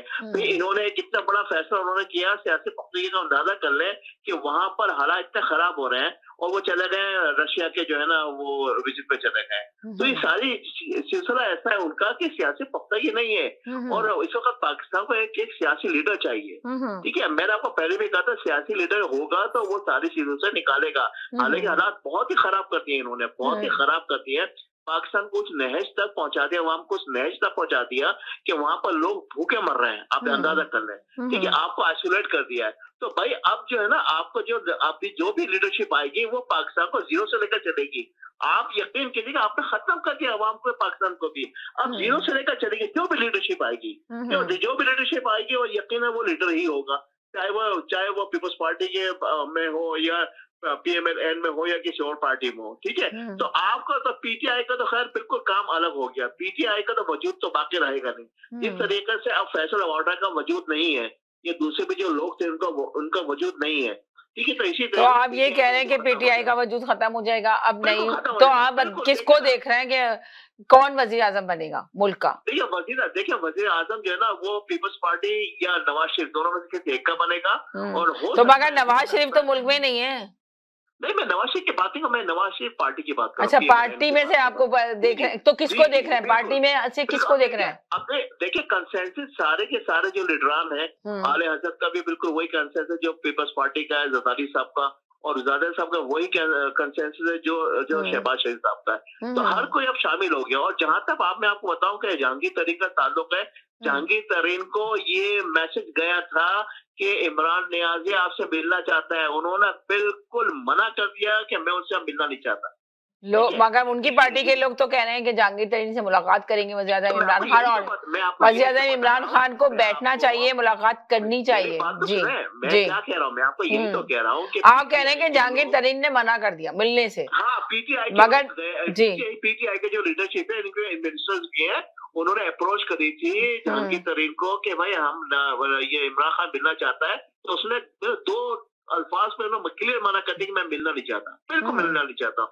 देखिए अब सूरत बिल्कुल ऐसी हो गई है कि इनका तो जाना ठहर गया है, ठीक है। अब मुल्क को चलाना बहुत मुश्किल है, इसमें कोई शक नहीं है। और मुल्क को चलाना ये कि बिल्कुल दोबारा जीरो से लेकर आना है, और जब जीरो से लेकर आना है तो हालात तो आपको पता है कि इस तरीके से छोड़कर गया है बंदा, तो इतने बुरे हालात हो गए। बहरहाल हालात अब जो लीडरशिप आएगी वो लीडरशिप क्वालिटी होगी, चाहे वो जरदारी साहब हो, चाहे शहबाज शरीफ हो, या कोई भी हो, ठीक है। मैं क्वालिटी है और ये लोग इम्प्रूव कर लेंगे, मुझे इतना यकीन है ये इम्प्रूव कर लेंगे पाकिस्तान को, इसमें कोई शक नहीं है। टाइम लगेगा लेकिन कर लेंगे, और हालात भी बेहतर होंगे, आप देखिएगा। इसलिए कि जब कैसे हालात बेहतर होंगे आप देखिए ना, आप मुल्क तो कर्जों में डूबा हुआ है, महंगाई इतनी ज्यादा है। जी मैं आपको ये बता रहा हूँ कि जब लीडरशिप क्वालिटी होती है ना, जब सियासी पख्तगी होती है किसी सियासी लीडर में, जब सियासी लीडर होता है तो सियासी लीडर आकर जो है ना चीजें बेहतर करने की कोशिश करता है, चीजें सही हो जाती हैं, क्यों टाइम लगता है। जिस तरीके से नवाज शरीफ की पहले गवर्नमेंट थी, उन्होंने बहुत अच्छे तरीके से गवर्नमेंट चलाई थी। जरदारी साहब ने, उन्होंने भी बहुत अच्छी तरीके से गवर्नमेंट चलाई थी। उस वक्त के हालात बहुत बेहतर थे, ऐसे हालात नहीं थे जो अभी थे, ठीक है ना। अभी तो आपने बिल्कुल बिल्कुल जमीन पोस्ट कर दिया आवाम को और पाकिस्तान को, दोनों को। अब जो लीडरशिप क्वालिटी आएगी, इसलिए इनके पास लीडरशिप क्वालिटी नहीं थी समीना जी, यही तो ये रोना है, यही तो रोना है कि इनको लीडरशिप क्वालिटी नहीं थी। ये एक डिक्टेटर था और इसके पास अलावा हट्टे करने के, लड़ाई करने के और जो है ना दूसरों को ना मतलब गालियां देने के अलावा कुछ भी नहीं था इनके पास। कोई रोड मैप नहीं था इनके पास ना। वो लेकर आया था असद उमर को, वो भी बहुत बड़ा तुरुम खान समझता था, ठीक है ना। उसमें भी जो है ना उनको दिखा दिया। हफीज शेख को लेकर आए थे, हफीज शेख ने क्या करके दिखा दिया। एक सेकंड होल्ड करें जी। हेलो जी। जी हाँ जी। जी हाँ जी। आपने पूछा कि कैसे हालात साहब, देखें जो पिछले 4 साल में जितने हालात खराब हो चुके हैं, इसको ठीक करना कोई आसान काम नहीं है। देखिए आपने सही कहा, वो जो कॉलर है वो कह रहे हैं कि जी हालात तो बिल्कुल ठीक हो जाएंगे, नई हुकूमत आएगी। आपने कहा हालात ठीक करना मुश्किल नहीं है, मुश्किल है बहुत ज्यादा।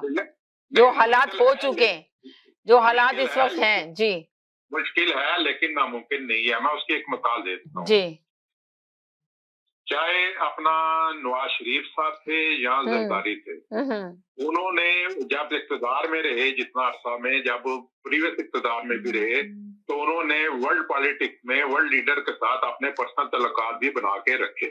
जी एक सेकंड होल्ड करें, इनका मैसेज लूं जी। हेलो जी। जी हेलो जी वालेकुम सलाम जी।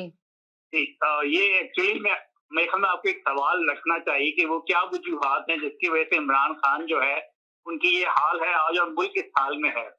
तो मैं इस पे 1-2 बातें कहना चाहूंगा। बेसिकली सिर्फ विजन होना काफी नहीं है, ठीक है। हम कहते हैं ना कि विजनरी लीडर है जी। Vision itself is not enough. What is required along with the vision is basically कि आप जो है प्रैक्टिकल हो, ठीक है। किसी भी विजन को इम्प्लीमेंट करने के लिए उसमें स्टेक होल्डर होते हैं जी। और ये जो उनका टारगेट था कि पाकिस्तान में इंसाफ लाया जाए, उसमें जो स्टेक होल्डर है वो opposition is a stakeholder. अगर आपको 50% या 51% अवाम ने वोट दिया है तो उनको भी 49% अवाम ने वोट दिया है। If you are not going to honour that this principle, you are not going to go anywhere. Visionary leader को पता होना चाहिए कि जो विजन को इम्प्लीमेंट करना चाहता है it's going to take years, it's going to take 10 years, 20 years, 30 years, 40 years। तो पहला काम वो करता है कि वो इस बात की तैयारी करता है कि अगर मैं चला जाता हूँ, हट जाता हूँ, तो कौन है मेरी पार्टी में से जो कि इस विजन को लेके आगे जाएगा। हम सुनते हैं कि इमरान खान के बाद ये पार्टी खत्म हो जाएगी जी, इसका मतलब ये विजन खत्म हो जाएगा। और अगर ये विजन खत्म हो जाता है तो इसका मतलब वो तो विजन ही नहीं है। इनकी पार्टी के लोग कहते हैं कि इमरान खान नहीं तो ये तहरीके इंसाफ नहीं, इमरान खान है तो तहरीके इंसाफ है। वही तो मैं कह रहा हूँ जी, तो पार्टी जो है वो सारे के सारे गलत बताते हैं। अब मैंने अपनी जिंदगी में सिर्फ एक आदमी को देखा है जिसके पास विजन था और फिर वो आगे भी उसको लेके गया, उसका नाम है नेल्सन मंडेला। 30 साल वो जेल में रहा और बाहर निकलने के बाद उसने ये नहीं कहा कि मैं इन गोरों को जो है फांसी पर लटका दूंगा। उसने कहा ये कि हम ट्रूथ एंड रिकंसिलिएशन करेंगे, हम सबसे गलती हुई है जी। और मैं साउथ अफ्रीका की बात कर रहा हूँ और वो मुल्क को लेके आगे चला और उसने ये मेक श्योर किया कि जब वो गुजर जाए इस दुनिया से तो उसकी पार्टी उसका विजन लेके आगे बढ़े जी, ठीक है। यहाँ पे मसला क्या है, यहाँ तो लोगों की लटकाने की इतनी फिक्र है कि आप आगे बढ़ ही नहीं सकते। There is no vision at all, there is no practically at all. तो ये तो एक अजीब जो है तमाशा इन्होंने लगाया है विदाउट समझिंग, यानी किसी कॉन्सेप्ट को अंडरस्टैंड किए बगैर। This is why there is no leadership quality. This is why leader is a big thing, यानी कि पूरा का पूरा जो है ओके। तो यही मैं कहना चाहता था कि since is not a leader, this is not going to go anywhere. या यू आर राइट, आपने सही कहा कि विजन होना चाहिए, विजन नहीं है इनका। तो अब ये आगे इनकी पार्टी को जो लोग बोल रहे हैं, इनकी पार्टी के लोग जी, विजन तो है, आई एग्री विजन है, मगर मैंने गुफ्तगू सुनी है उसमें विजन है जी, मगर उसको कैसे इम्प्लीमेंट कैसे जी उनको नहीं पता कि किस तरह करके चलना है जी। प्रैक्टिकल यानी कि हम देखें ना, अगर हम एक प्रोजेक्ट यहाँ करते हैं, मैं छोटी मिसाल देता हूँ, प्रोजेक्ट को करने के लिए हम सबसे पहले आइडेंटिफाई करते हैं कि स्टेक होल्डर कौन है और उसको हमने फिर इन्वॉल्व करना है। तो स्टेक होल्डर जो है पाकिस्तानी डेमोक्रेसी के अंदर जो है वो अपोजिशन है, हुकूमत है, फौज है, अवाम है, अदलिया है, सारे स्टेक होल्डर है। You need to go back and negotiate with them even when you don't like it. How is it possible कि आप सिस्टम को चेंज कर लें उन लोगों की मदद से जो आपकी हेल्प करेंगे सिस्टम को चेंज करने में। जी जी जी जी। सिर्फ एक तरीका है कि या तो आप जो है यानी कि उसमें जो है डिक्टेटरशिप के थ्रू आप यहाँ पे माशाल्लाह लगा लें, जो आप कर नहीं सकते। इसका मतलब practically at the end of the day you are not going to able to deliver anything because of your own restrictions. आपकी अपनी जो सलाहियतें हैं वो इतनी महदूद हैं कि आप अपनी उन महदूद सलाहियतों की वजह से कोई डिलीवरी नहीं कर सकते। This is not possible. जी। और ये मेरे ख्याल में लोगों को क्यों नहीं नजर आता है, यानी कि जितनी वो कहते हैं ना कि वो विजन है और ये और ख्वाब है, उस ख्वाब को डिलीवर करने के लिए आपने काम करना होता है। And that capability is missing, that is the worst thing, जो कैपेबिलिटी नहीं है। सही, बहुत शुक्रिया जी, थैंक यू जी। बस प्रोग्राम का टाइम खत्म हो गया, छोटा सा मैसेज दे दें, खत्म करिए जी जी जी जी। जब हालात को ठीक करना होता है तो हकीकत पसंदी का कड़वा घूंट जो है पीना पड़ता है। प्रीवियस काल जो बात कर रहे थे उसमें इजाफा कर दूं, जब नेल्सन मंडेला जो है वो इक़्तिदार में आए तो उन्होंने उस शख्स को नायब सदर बनाया जिसने उनको 20 साल जेल में रखा हुआ था। उसने ये नहीं समझा कि ये मेरा सियासी मुखालिफ है। उन्होंने उनके नजदीक जो है अपना मुल्क और कौम की जो है मुस्तकबिल जो है मुस्तकबिल के लिए जी सही आखिरी लाइन। इसी तरह मुशर्रफ जो है उसने नवाज शरीफ के दौर में जो हालांकि वाजपेयी को जो है वो सलूट करने से इनकार किया और तकरीब में नहीं गया, लेकिन जब मुशर्रफ खुद बना सदर तो यूनाइटेड नेशन के इजलास में वो खुद हाथ अपना मिलाने जो है वाजपेयी के पास चला गया था। तो हकीकत पसंदी का कड़वा घूंट जब तकनीक अपना लीडरशिप पिए तो मुल्क के हालात ठीक नहीं होते। चलें, बहुत शुक्रिया, थैंक यू सो मच। तमाम कॉलर का शुक्रिया अदा करते हैं जो आज प्रोग्राम में शामिल हुए। जाते जाते बस यही कहेंगे, खुश रहें, मुस्कुराते रहें, जिंदगी बहुत खूबसूरत है, अपना ख्याल रखिएगा, दुआओं में याद रखिएगा। जिंदगी रही, इंशाल्लाह कल फिर मुलाकात होगी नए टॉपिक के साथ। जब तक के लिए इजाजत चाहते हैं, अल्लाह हाफिज।